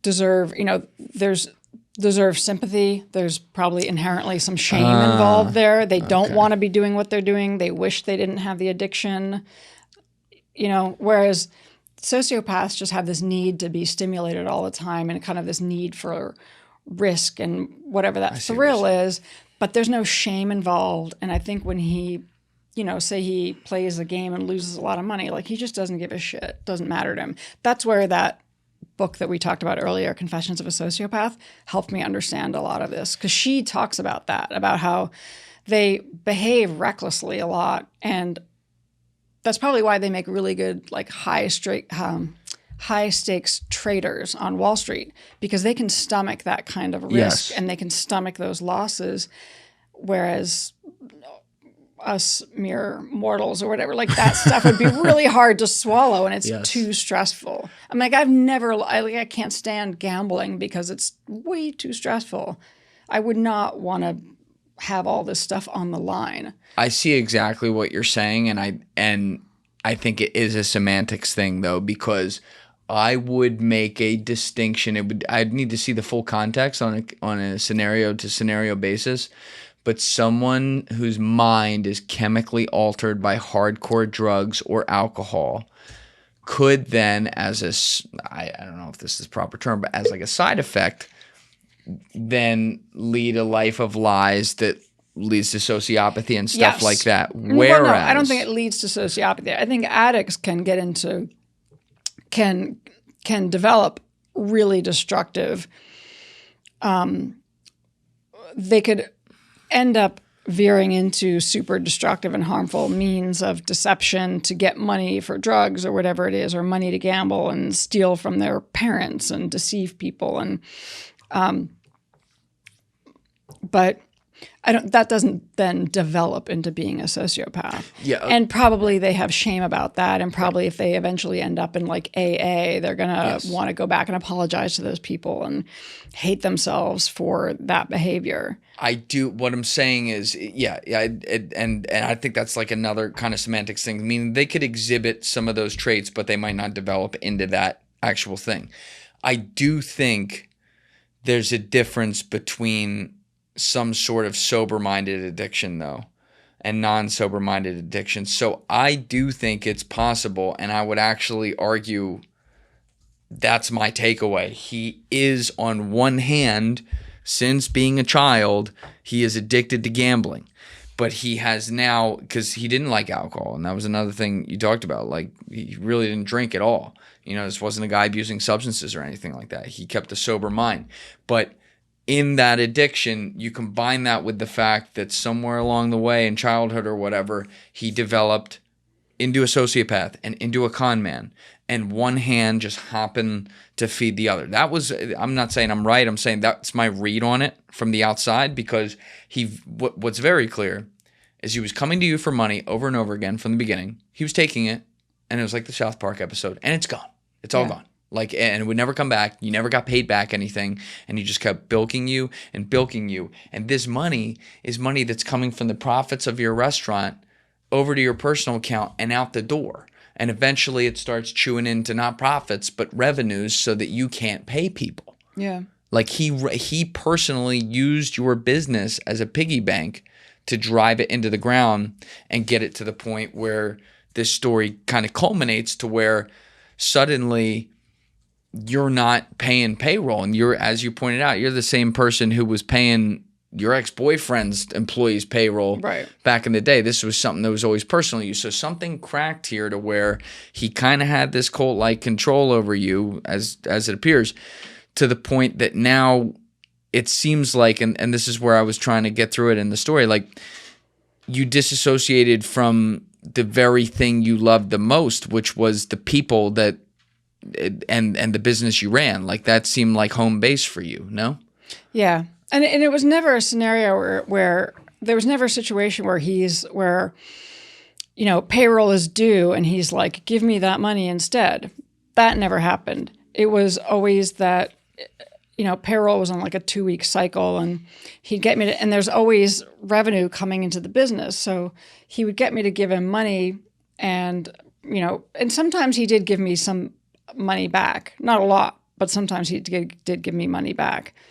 So there's there are also a lot of things that I'm speculating. I don't know. I don't necessarily know. I didn't watch him gamble away all the money, because sometimes he was able to produce some money in a pinch that I needed to cover payroll. Like he would drop little kernels that gave you hope and said, oh, maybe he's okay, kind of thing. Yeah. I mean, one way or another, he was sometimes able to come up with money. And for all I know, there was all kinds of other people that he was grifting at the same time, that he might have been like, okay, I'm going to, there's some guy he met through the casino that he's like, oh, I'm going to go get, 30 grand from Jimmy over here, and I'm going to give that to her, and then I'll pay him back later with money I get from her. Like, I don't know. I'm just guessing. But another interesting thing that I found out later, because I remember early on he logged into some like Fox. Once later on, when the fact that he's doing all this stuff at Foxwoods and Mohegan, that now I'm like aware of those places and he's taking me there. He once logged into a Foxwoods account and showed me like a screen that showed like $2 million of winnings or something. And I remember looking at that and thinking, and later on, I saw, actually in the context of Bad Vegan, they found this information to, publicly available tax lien records or whatnot that showed that he owed over $20 million in taxes. Yeah. I stared at those pages too, being like, what? 20 million. Yeah. And I do believe that most of that, so he is of the personality that if you were a normal person and you started gambling and you got addicted or whatever, and obviously you're going to get taxed on your winnings, right? But all the money you lose, you're going to keep track of that, and you're going to deduct that on your tax returns. Like, why wouldn't you? That'd be right. He didn't do any of that. I don't think he ever just bothered. I don't think he cares. So that's weird. Yeah. Yeah. But yeah, the tax liens where he owed over $20 million. That's just like, that's such an absurd number. It gets beyond like even comprehension. Yeah.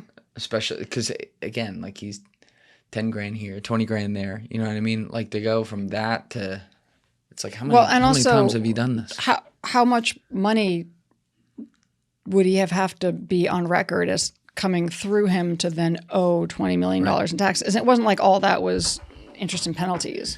Now, he would also keep talking about like his family and say like, oh, you're going to meet my brother or something like that. And you would never meet the brother. It would never work out. Yeah. And then he says, I'm going to send you to Rome. Yeah. And sends you to Rome alone on a trip. and it's while you're in Rome that like your payroll couldn't hit and you had to then call someone and get a loan to cover the payroll so everyone gets paid back at home. But it also felt like this was getting into a time period where he was literally physically pulling you away from the restaurant. Oh, Like yeah, more and more and more. Right? So instead of you being Sarma right at the door every time someone walks in, now, you know, instead of 6 days a week in there, you're 3 days a week or whatever, or missing for 2-3 weeks. And basically like the pattern changes. So your literal employees got to be like, what's happening here? Yeah, they were all like confused about what was going on and how come she's not around anymore and what's going on, and getting more and more on edge. I mean, I describe it like what it must have been like for them. It'd be sort of like if mom got a new abusive, shitty boyfriend that they all hated, and now she's suddenly like, they don't know, why is she with this guy and we don't like him, and can we have our mom back, you know? And so I think they felt really, I mean, I think they felt really betrayed, but they also, you know, on the other side of all of this, the ones who'd been there for a long time, none of them thought that like I'm some crook that was like, fuck them, I'm going to take money and go gamble and buy Rolex watches. Like, they just thought something's off. Well, I mean, but when it all, on the other side of everything being destroyed, you know, they couldn't make sense of what really happened, but they knew something really horrible had happened. So this was the other thing, because you had investors in the restaurant. That was how this initial thing started. We already went through that and everything, and like that was still the case. But at some point after that Rome trip, where you never met the brother wasn't even real. All right, first question: can you ever remember a moment? Maybe it's after that trip when you don't meet the brother once again or whatever it might be. Can you ever remember a moment where you might have like stepped out of it for a minute and been like, wait a second, am I fucking crazy? Before, you know, them being like, no, it's all good. Like, was there ever a moment where there was some sort of there are a lot gut of those instinct? a lot of those little moments. And the way I describe it in my book is a lot of the time I had like one foot in his reality, and like I had one foot still kind of out in normal reality. And so there were times where I was like, this is fucked up. And I, like, is there a way out of this? But the problem was it never seemed there was a way out of it. And then he would find a way of kind of muddling my brain even more. And what happens is that, you know, the situation was so dire and so incredibly confusingly fucked up. And I couldn't understand what his end game was. So it's like if you had gambled and you might lose, but there's like the possibility that if you just play one more hand, you'll win, and then it'll wipe it all out. So that's kind of the dynamic he created, where he's like, every time he got me to give him money, every time he'd be like, oh, this is the last time, you know, this is going to be all over. And then it's like, it's not all over. But then for me to go, all right, well, you're clearly a fraud, fuck you, I then got to turn around and accept the fact that I'm in a whole load of shit trouble, because how am I ever going to dig myself out of this? And how is anybody going to understand what happened? Because how am I going to explain what happened, what I don't even understand? So that just made it easier for him to just keep me going and keep me going. All along, I'm over time, like, unaware, obviously, that this is happening, but I'm sort of sliding into more and more and more and more and more of a dissociated state, to the point that last year, I'm like not there. I'm not there. What you're describing gets to a point that a lot of people luckily will never experience, right? Where it goes just beyond the pale. You're also describing something where in the middle of it, you have a business with, you know, a lot of revenue, investors attached, employees who rely on you, all these other things, and there's money being bilked from it. And it's someone you're married to that you're in like a weird relationship with. Like, there's a lot of variables that are far beyond what most of us will ever experience. However, at the base case, that mentality you talk about, I'll speak for myself, and I'll bet a lot of people out there listening right now can 100% relate to this.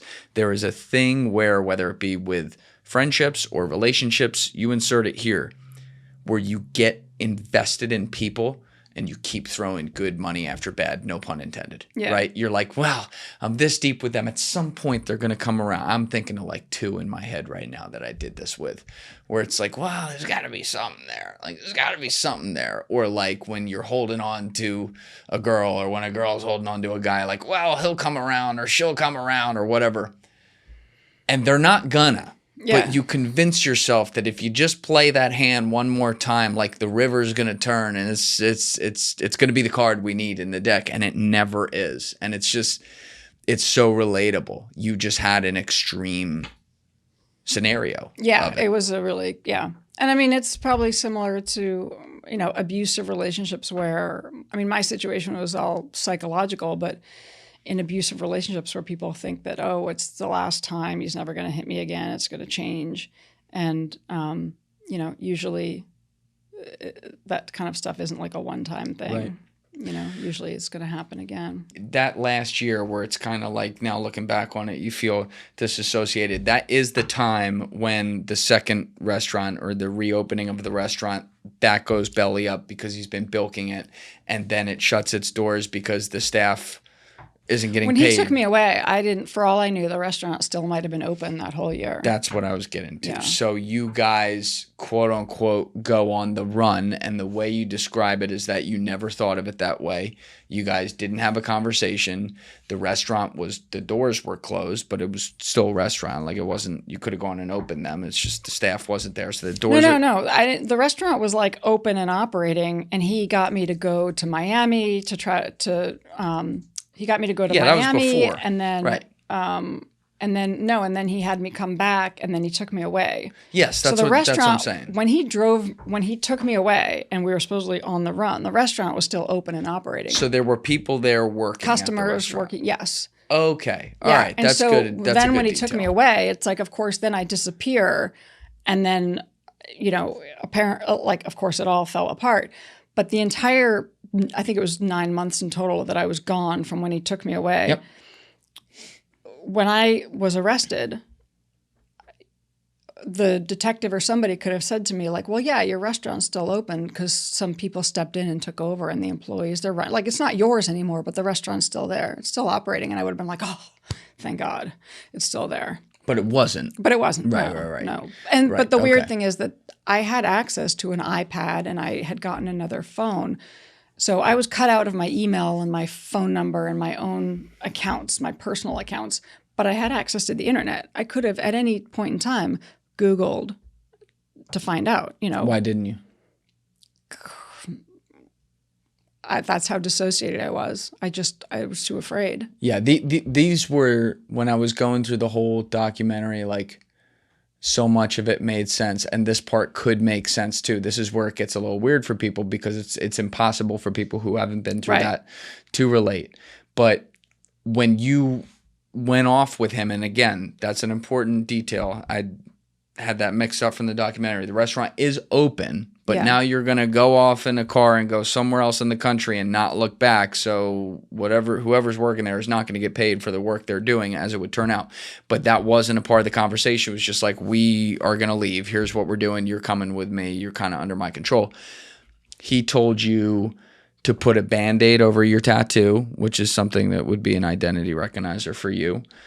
And he told you that you couldn't tell people your real name, so you needed a different name, and you would like call yourself Emma or something like that. And he was going to call himself some other, I forget what the name was. There was never a moment there where you didn't think like, that's weird. I mean, this is where I'm like, by this point, I'm not even thinking straight, and also where I don't remember a whole lot. But I remember when he drove me away. This would be like a really compelling scripted scene. When he drove me away, I was screaming my head off in the car, like in some really primal way, just screaming. And he was just letting me scream. And I just remember, because we were driving, he had me go to Foxwoods, and we're driving in Connecticut, and it was spring, and everything was so bright, intensely green. And I just remember the bright green of the trees going by on those sort of back roads in Connecticut.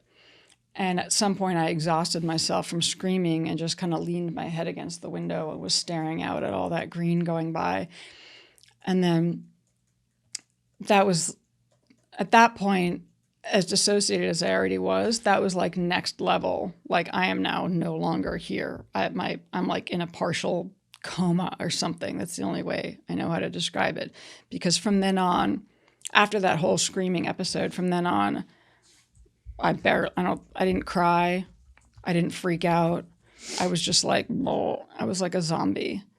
And then he really treated me like a little kid. Cause I remember he got me, like from a gas station, he got me like one of those Sudoku books so I could do those puzzles, you know? And so I would like keep myself occupied in the car, and eventually got me an iPad. So I'm like, you know, like you try to keep your toddler occupied in the car watching movies on an iPad. Yeah, infantilize you. Yeah. Sure.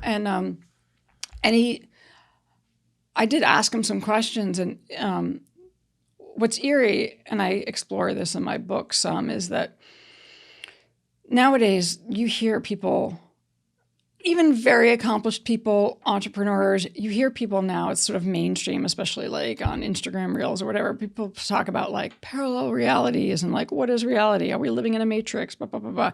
So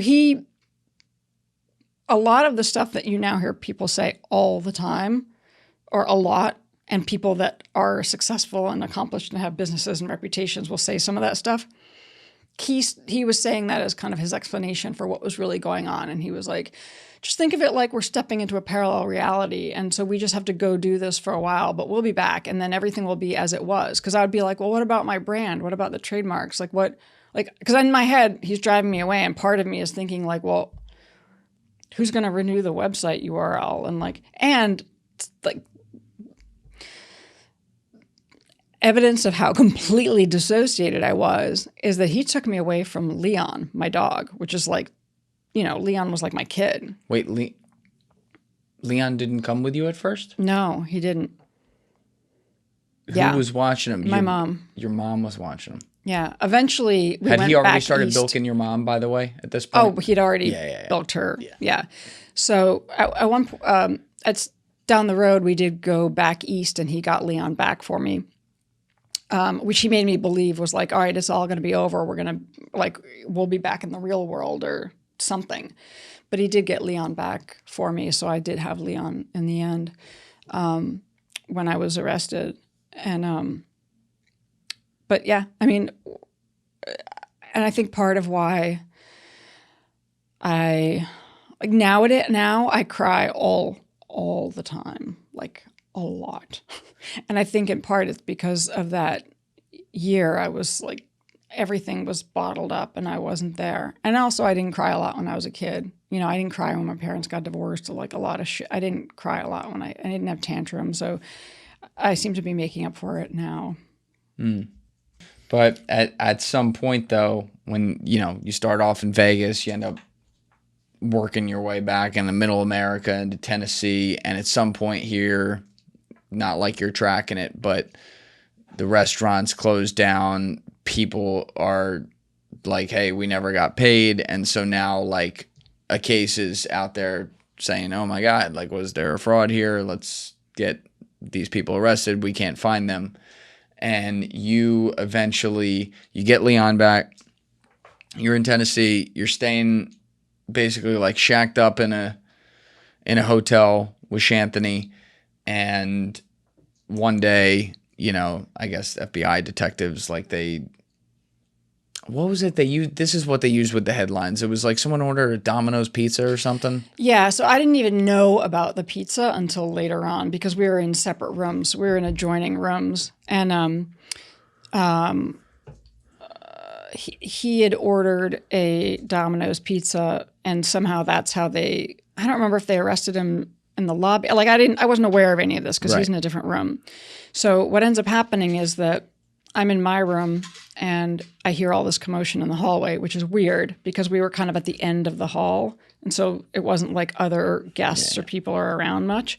And because I had Leon's barking because somebody's right outside the door. And so I go open up the door and I see like these cops out there and I'm like, oh, can I help you? And they're like, no, go back in your room. And I was like, oh. And then they go, wait, that's her.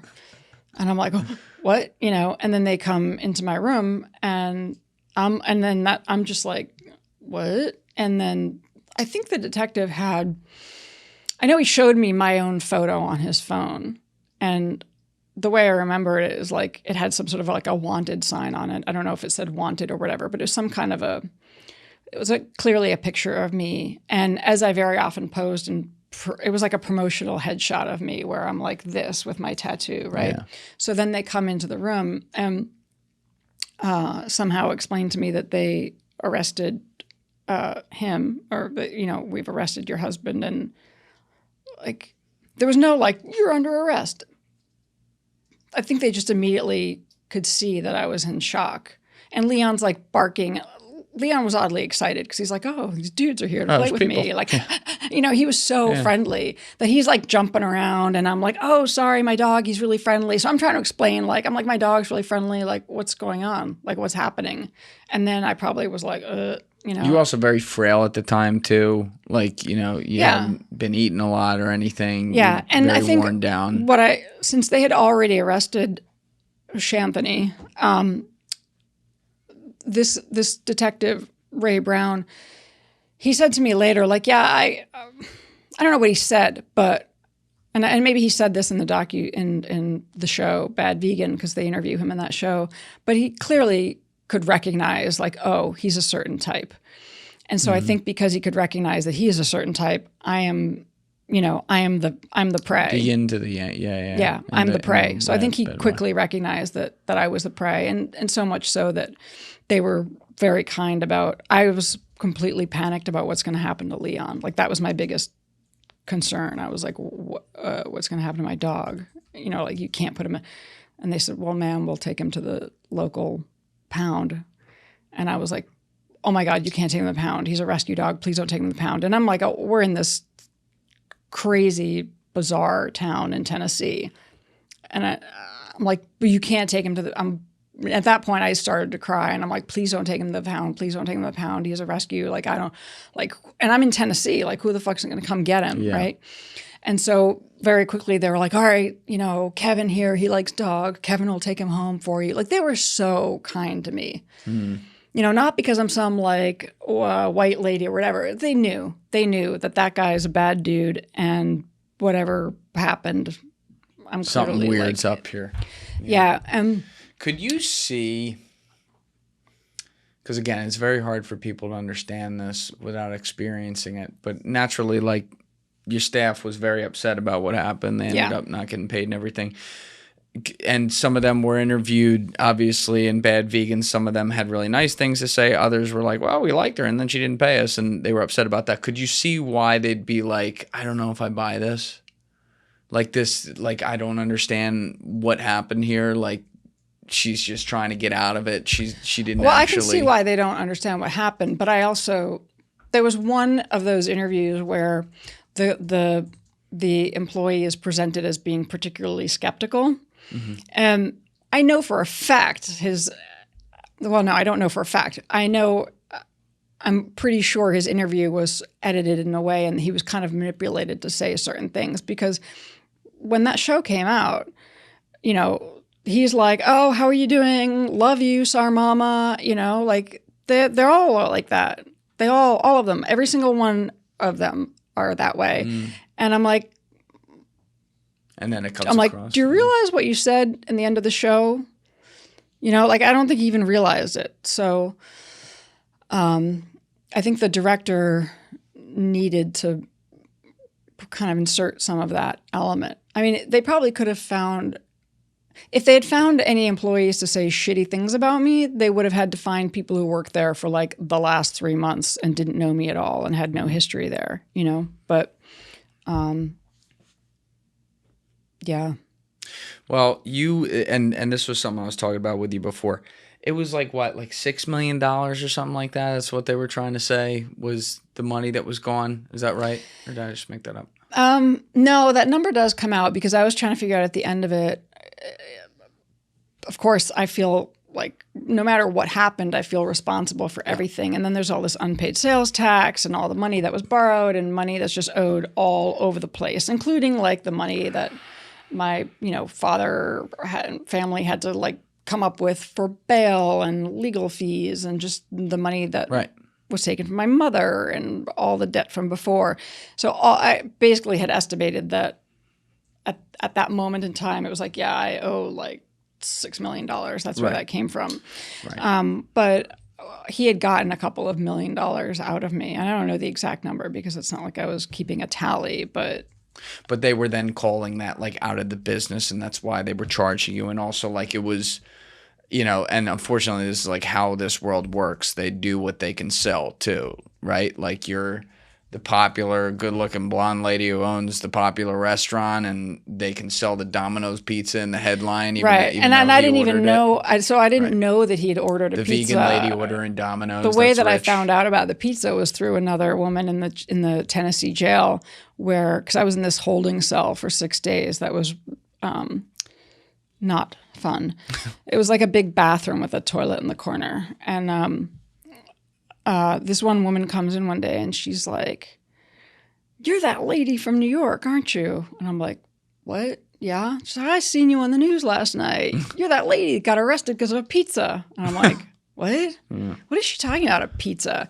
And then Ray Brown, the detective, came in to see me twice. He came into the jail to talk to me, and he told me that the pizza was creating all this commotion and that their office was kind of inundated with calls from press wanting details. And so he came in to talk to me about it. And he was like, "Yeah, well, that's how we found you guys, is because he had ordered a Domino's pizza." And I'm like, "Oh, okay." Point being, it's like because that's how the media system works. Right. And that's how. And even when they were fact corrected, because I mean, not that like in the grand scheme of things, who cares about this stupid pizza narrative? But the detectives, and I think one of them said this in Bad Vegan too. He said, "Yeah, we were very clear with the media that she had nothing to do with the pizza," but they're like, "Fuck it, it's a really good headline," and you become the focus. Too juicy a headline, so they make it. They make that the headline, and then I became the focus. And the case was strange because I don't think it ever would have become a criminal case except for the one guy who went and made it into a criminal case. I know who did that, and he was. Eerily enough, he was this one investor where Anthony had said, "Don't take money from that guy. Don't take his money." And I was like, "But I need money to reopen the restaurant." Right. I'm like, at this point, I'm not picky about where the money's coming from. And he had said, "Don't take that guy's money." And that's the guy I don't think I know it 100%, but I think he's the one who turned it into a criminal case. Because I would have thought it would just be like a civil thing. Like, sure, those people could have sued me for the investment having gone awry or whatever, but it's not like that. All of that investment money I then took and ran off with. And that's how the indictment and the tabloids made it seem like I raised all this money from investors and then ran off with it all. Well, because the money was raised from investors, went in to reopen the business. And then he bilked money, so they're But then he was able to get some money out of the business, and then we left. And so because you guys are a couple, and regardless of the other circumstances, that's why they put the two of you in together, and then you are the more sellable headline there, which, it's not your fault, but that is just how it is. Right. And I mean, if the prosecutors thought that on the surface, I'm like, I'm this shitty person who took all this money and screwed over my employees and they're owed all this money. Like, yeah, of course I could see how they would want to get that person who did that. Yeah. But I would have thought that very quickly the more evidence that was pulled up, the more they got out of, my computer, my background, our communications, our text messages, the journal, our emails, the journal. Yeah. Well, the journal, I don't know when it turned up, but I didn't find out about the journal until much later. And, anyway, either way, I just would have thought like, all right, well, surely once they look into this, they'll realize that like, this was my biggest nightmare come true. And, but yeah, no, they never did. And then I was out on bail. So I was in Tennessee for 10 days or so. Then I get extradited to Rikers. And that was surreal. And that was the first time I saw him again, is when we're getting extradited. Yeah. And that was really weird. Because by then I've had like 10 days of coming. There was never like a wake-up moment where I knew. There was never a moment where it was like, okay, 100% he's a fraud. It was like this sort of slow process of this gradual realization of this is my biggest nightmare coming true. Oh my, like it happened in various stages, but seeing him again when we were extradited to Rikers was really, really bizarre. But we're, you know, I mean, you know that like picture of Luigi when he's got the like, yeah. I mean, I wasn't in the orange uniform, but had, you know, the shack. I'm back in my like dirty, gross clothes that I'd come into the Tennessee jail with, but I have the like the big old leather belt, and I'm handcuffed going through the airports and getting flown back to New York with marshals on either side. But they were even those marshals transporting us were they were nice to me. They weren't treating me like I'm some kind of threatening, hardened criminal. But either way, the two, like they charged the two of you. They used kind of the headlines and you on you and all that. But like, that's what I'm saying. There's something there where the prosecuting offices want to win, right? That's what they do, and it's really messed up. That can go the wrong way. And they could have, really looked into it and gone, oh wow, look at like this man defrauded her mother. He defrauded her. Yes, they could have put the focus on him, and they could have then spared the people who were destroyed and messed over after me. You know what I mean? But instead, they didn't focus on him, so he got out after a year and then went on to screw over all these other people, which is depicted in this other series called Toxic. He should have been sentenced way longer and all that. But the interesting part with this is I'm just looking at this from the outside looking in without having heard the prosecutor speak because they weren't interviewed in the documentary and all that, and just knowing the context of like the SDNY and the Eastern District and all the cases I've seen and covered in here that go through there. The fact that for a story this big with that many headlines and who you are and, you know, the amount of money and the victims of investors, and then there's the employees on the back end, the fact that because you had to take a plea deal because you had no money and, you know, you're going up against a behemoth, which is unfortunately how the system is designed, and it's the smart move in that scenario. But like the fact that they sentenced you, it was 3.5 months in prison. It was 4 months, but because I'd already spent some time there. Right. So 4 months in prison for that kind of headline of a case and those kinds of charges tells me that even if you want to make the case and it's a fair case, that like they should have looked into it more and said like, hey, maybe this was actually all this guy's fault and she was a pure victim here. It tells me that there were people in that courtroom on the other side of the desk and probably at the judge's seat going, all right, this is not exactly what it looked like. The judge seemed to know the judge seemed to know that something messed up had happened. And he did say at my sentencing that it seemed clear that there was lots of evidence that I had tried to run my business in good faith. And when he said that, it made the sentence, I don't know how to describe it, but I felt like, okay, fine. I'll go back and do the sentence. But the fact that he said that made it so much. A little affirmation for you. It was some affirmation. Yeah. I'd be really curious if he would, I don't know how I would ever know this, but if the judge would read my book, because I don't know, maybe he wonders what the hell happened. I wish that they would. I wish he would read my book so he'd understand for subsequent cases. I mean, this kind of stuff usually is more important for family courts to understand when these types of coercive control, manipulation stuff is going on in where it's being resolved in a family court, or there's like a custody battle and tragically kids are involved, because these people will very often weaponize the whole legal process. But yeah, I mean, I think you're right that they had laid out this whole indictment, and I thought that they would the more evidence they pulled up. And then what ended up happening is I know it was my birthday because I remember which is September. I had been arrested in May, out on bail. It's now that summer, and then it's September, and I got a call from my lawyer, and she said, I just found out the prosecution has recovered a journal of yours. And I'm like, a journal of mine? What the hell? Where did they get a journal of mine? Well, apparently it was among Anthony's belongings. like, a journal of mine. Yeah, I think it's from 2014, 2015. She's like, yeah, I haven't seen it yet. They're going to send me a PDF. I'll send it, when I get it. And I'm like, my first thought is just that it's weird that, like, oh my, everybody's reading my journal. Like, that's weird. Yeah. But I'm like, why did he keep my journal? And then she sent it to me the next day. That day was my birthday, because I remember I had been going to this job actually in New Jersey, and I'm in the way back getting a ride in the car, and with these two people in the front, and they're playing loud music, and she had just sent me the PDF of my journal, and I'm on my phone like scrolling, and I could read it really fast. It's my own messy handwriting. It's like a PDF, but I can scroll it, and I'm reading it, and I just start crying quietly, but I just start crying because I'm thinking to myself, like, oh my God, like, this is it. Like, I'm just exonerated. Like, there's nobody who could read this and think that, like, I'm an asshole that tried to do all this. Like, I'm like, it's all there in the journal. I'm writing about being terrified of him. I'm afraid of him.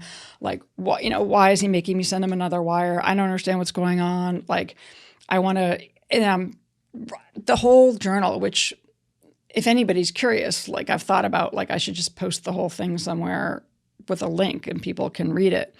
How long, like, is this over a couple years, this journal kind of thing? I think it starts January 1st, 2014. And I write in it periodically. And then there's periods where it drops off. And then I write in it the beginning of 2015. And then one of the last journal entries I write something like, I write something alluding to this whole sexual abuse thing that happened, which they cut out of Bad Vegan. And what happened there? There's a whole, like, really cringe, icky, explicit chapter in my book about when that really started. But I allude to it in my journal, and I say something about how I refer to, like, those girls in Ohio, and I somehow allude to this kind of really icky sexual abuse. That he would do to you. That he did, yeah. As a married couple. Well, again, as you said, we weren't like a normal married couple. Right. So it's not like we never slept in the same bed, and we weren't, we were in separate hotel rooms. So we're clearly not behaving like a married couple. But you're and he'd also, by this couple. time, he'd like, I mean, he's now, he's become this person that's terrorizing me. So I'm afraid of him. But this is where that weird trauma bond thing happens, where like, you're terrified of this, I'm terrified of this guy, but yet he's also the only person who can get me out of it, and the only person that knows what I'm going through. So it creates this fucked up bond.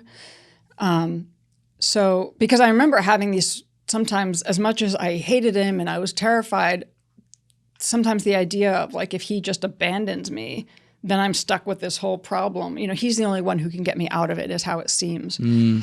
So, but, yes, yes, I had sex with him early on, but over time, that's no longer happening. Like, so he didn't physically turn you on? Over time, no.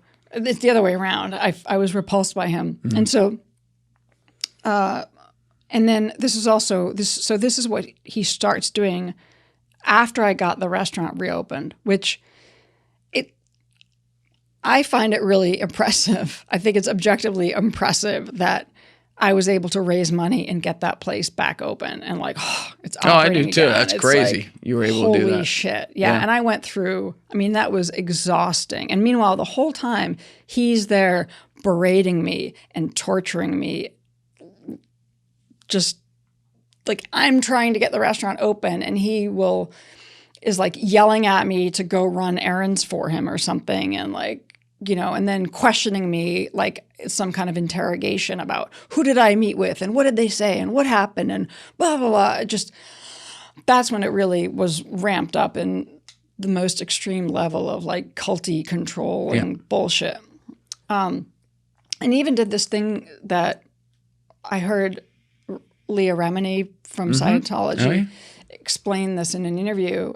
And I think she talked about it on our show, where She actually talked about it on her podcast with Sarah and Nippy, where in Scientology they would do this thing where they would sit you down and then berate you and try to provoke you, and you'd have to not get angry. And if you get angry, there's going to be consequences. And so it's like a training you to not respond to this abhorrent behavior. But it's presented in a way as if we're teaching you to not we're helping react to your emotions. Yep. So he did the same thing to me and would sit me down in this dark apartment and scream at me and berate me. And he did these things he knew really irritated me. He'd take my phone right in front of me and start going through it. Why did you text this person? What did they say? And like pushing me around and I would have to I would have to sit there and not get mad. And he framed it as if he was trying to teach me to not be reactive, and would say that anytime I lost my temper, bad things would happen, and that the restaurant closed the first time around because I had lost my temper and freaked out on him like a couple of weeks before. So anything negative happened, blamed it on me. When did this turn in more sinister, like into sexual abuse? All of it was gradual, but what happened... So he's already doing this stuff where he's like sitting me down, yelling at me, berating me, and I'm like exhausted. But I had gotten the restaurant open, which was what mattered more to me than anything else. And this is, I think I said before, I think he felt that this might have been a point where he might have lost control over me, because I might have, now that I've got the restaurant open, I could have maybe gone to one of the investors or somebody. I could have at that point found a way to like get the fuck away from him, right? Like I'm in all this debt, all this messed up stuff has happened, but I could have theoretically potentially gotten away from him at that point. And I think he knew that might happen. And so he had to make sure that didn't happen. And I just remember I was working late because now I'm back being at the restaurant all the time again. I'm there early in the morning till late at night. And he sends me a message, and I have all this in my book. He's like, bring home a bottle of wine. And I'm like, okay. But I'm like, he doesn't drink. Why does he want me to bring me home a bottle of wine? And I'm thinking like, oh, maybe there's some good news. Like maybe finally this is all over or whatever. So I come home with the bottle of wine, and he wants me to drink. And then he explains to me that he has to put me through this thing. This is another culty thing. India Oxenberg explains I don't think so much in The Vow, but there's another documentary that she made about her experience in NXIVM, and when Keith Raniere like forces her to do all the sexual stuff, but he frames it as if it's part of her development and therapy. And a lot of cult leaders do this, and it's really icky. You're also married to this guy. There's something about that that's like you're stuck. This is like a part, like he's my husband, like he's trying to care for me. Well, it wasn't really that. It was more that by this time I'm already at a place where I kind of weirdly have to do whatever he says, because again, if I lose my temper, I'm going to lose everything. I mean, another very culty thing is like if you leave the cult, your life is going to be ruined and everything, you're going to be destroyed. And so he had me kind of convinced that if I ever walked away from him or turned away against him, that my life would be like a living hell for the rest of time and in perpetuity and doomsday scenarios. So I'm already conditioned to this place of like, I have to do what he says. So the weird part is he explains that he's like, I got to do some stuff here. You're not going to like it. And, but it's part of I don't remember what he said, but he's basically telling me that he's going to have to do all this stuff to me, and he's going to have to be forceful, but he's got to do it. It's just part of what has to happen as like, to get to the next level, or who the fuck knows how he phrased it exactly. And he's like encouraging me to drink more of this wine. And so it's kind of like, he definitely didn't use this word, but it's as if he said, all right, I have to rape you. So, and you just have to go through with it. And I'm like, yeah. So he asked me if I had a pair of tights or something. And I'm like, tights. And I found a pair of black opaque tights, and he wanted to blindfold me. So he blindfolded me. And then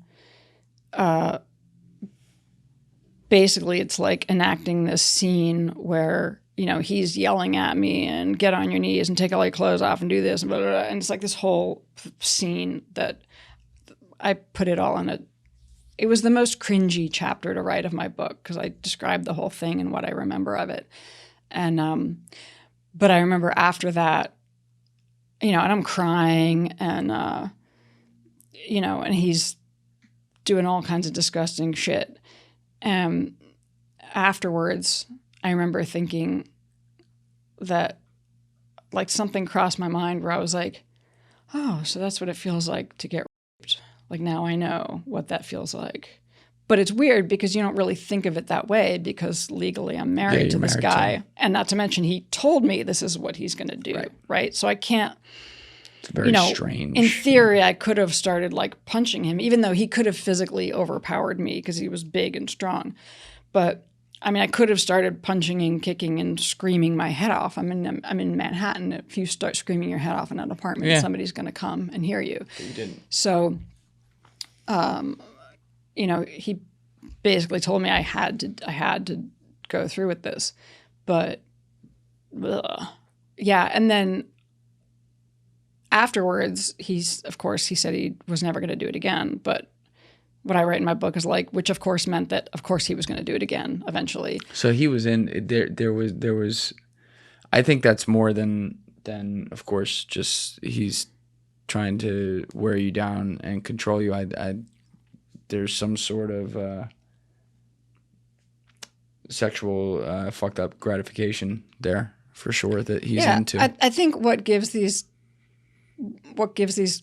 types of people a hard on is the power, right? Like the control, you know. And so it's in all levels. So the control of being able to control my behavior in all these scenarios, but then also that control by being able to do what he did to me in that scene. And so I have G chats from the next morning where I'm like pissed off, and cause all along I'm angry at him because the next morning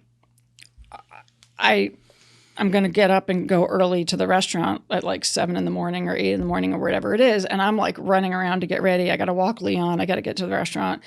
And I'm like, shit, where's my bra? Where's my bra? And I'm like, fuck, it's in his room. Shit, I have to go in his room. I'm like knocking on his door timidly.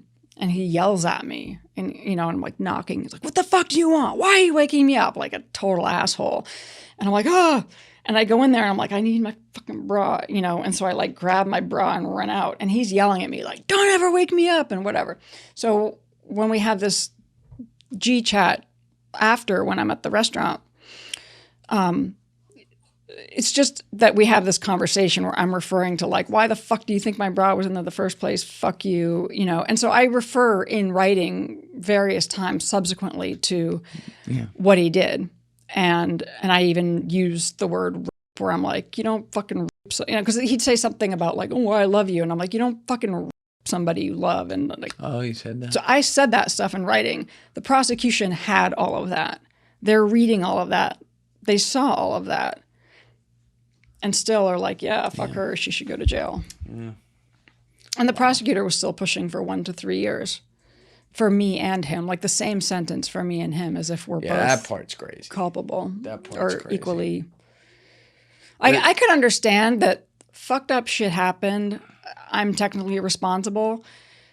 Give me probation or whatever, or even whatever the sentence was. But they didn't. Like it's almost like he was an afterthought. Like they didn't really care about him. There was no focus on him. And now he's out there just doing it. And by the time the whole thing came to a conclusion, he'd stayed in the whole time I was out on bail. He'd stayed in Rikers, so he had already spent a year. So he gets released before I go in to serve my sentence. So he's out, clean slate, can go off rest of his life, do whatever he wants, and I've got to not only go in and serve time, but then come out of that and deal with the aftermath of all the debt and everything that was destroyed, and like now it's on me to repair all that damage. Feel like you're in a good place now? No. It's been some years?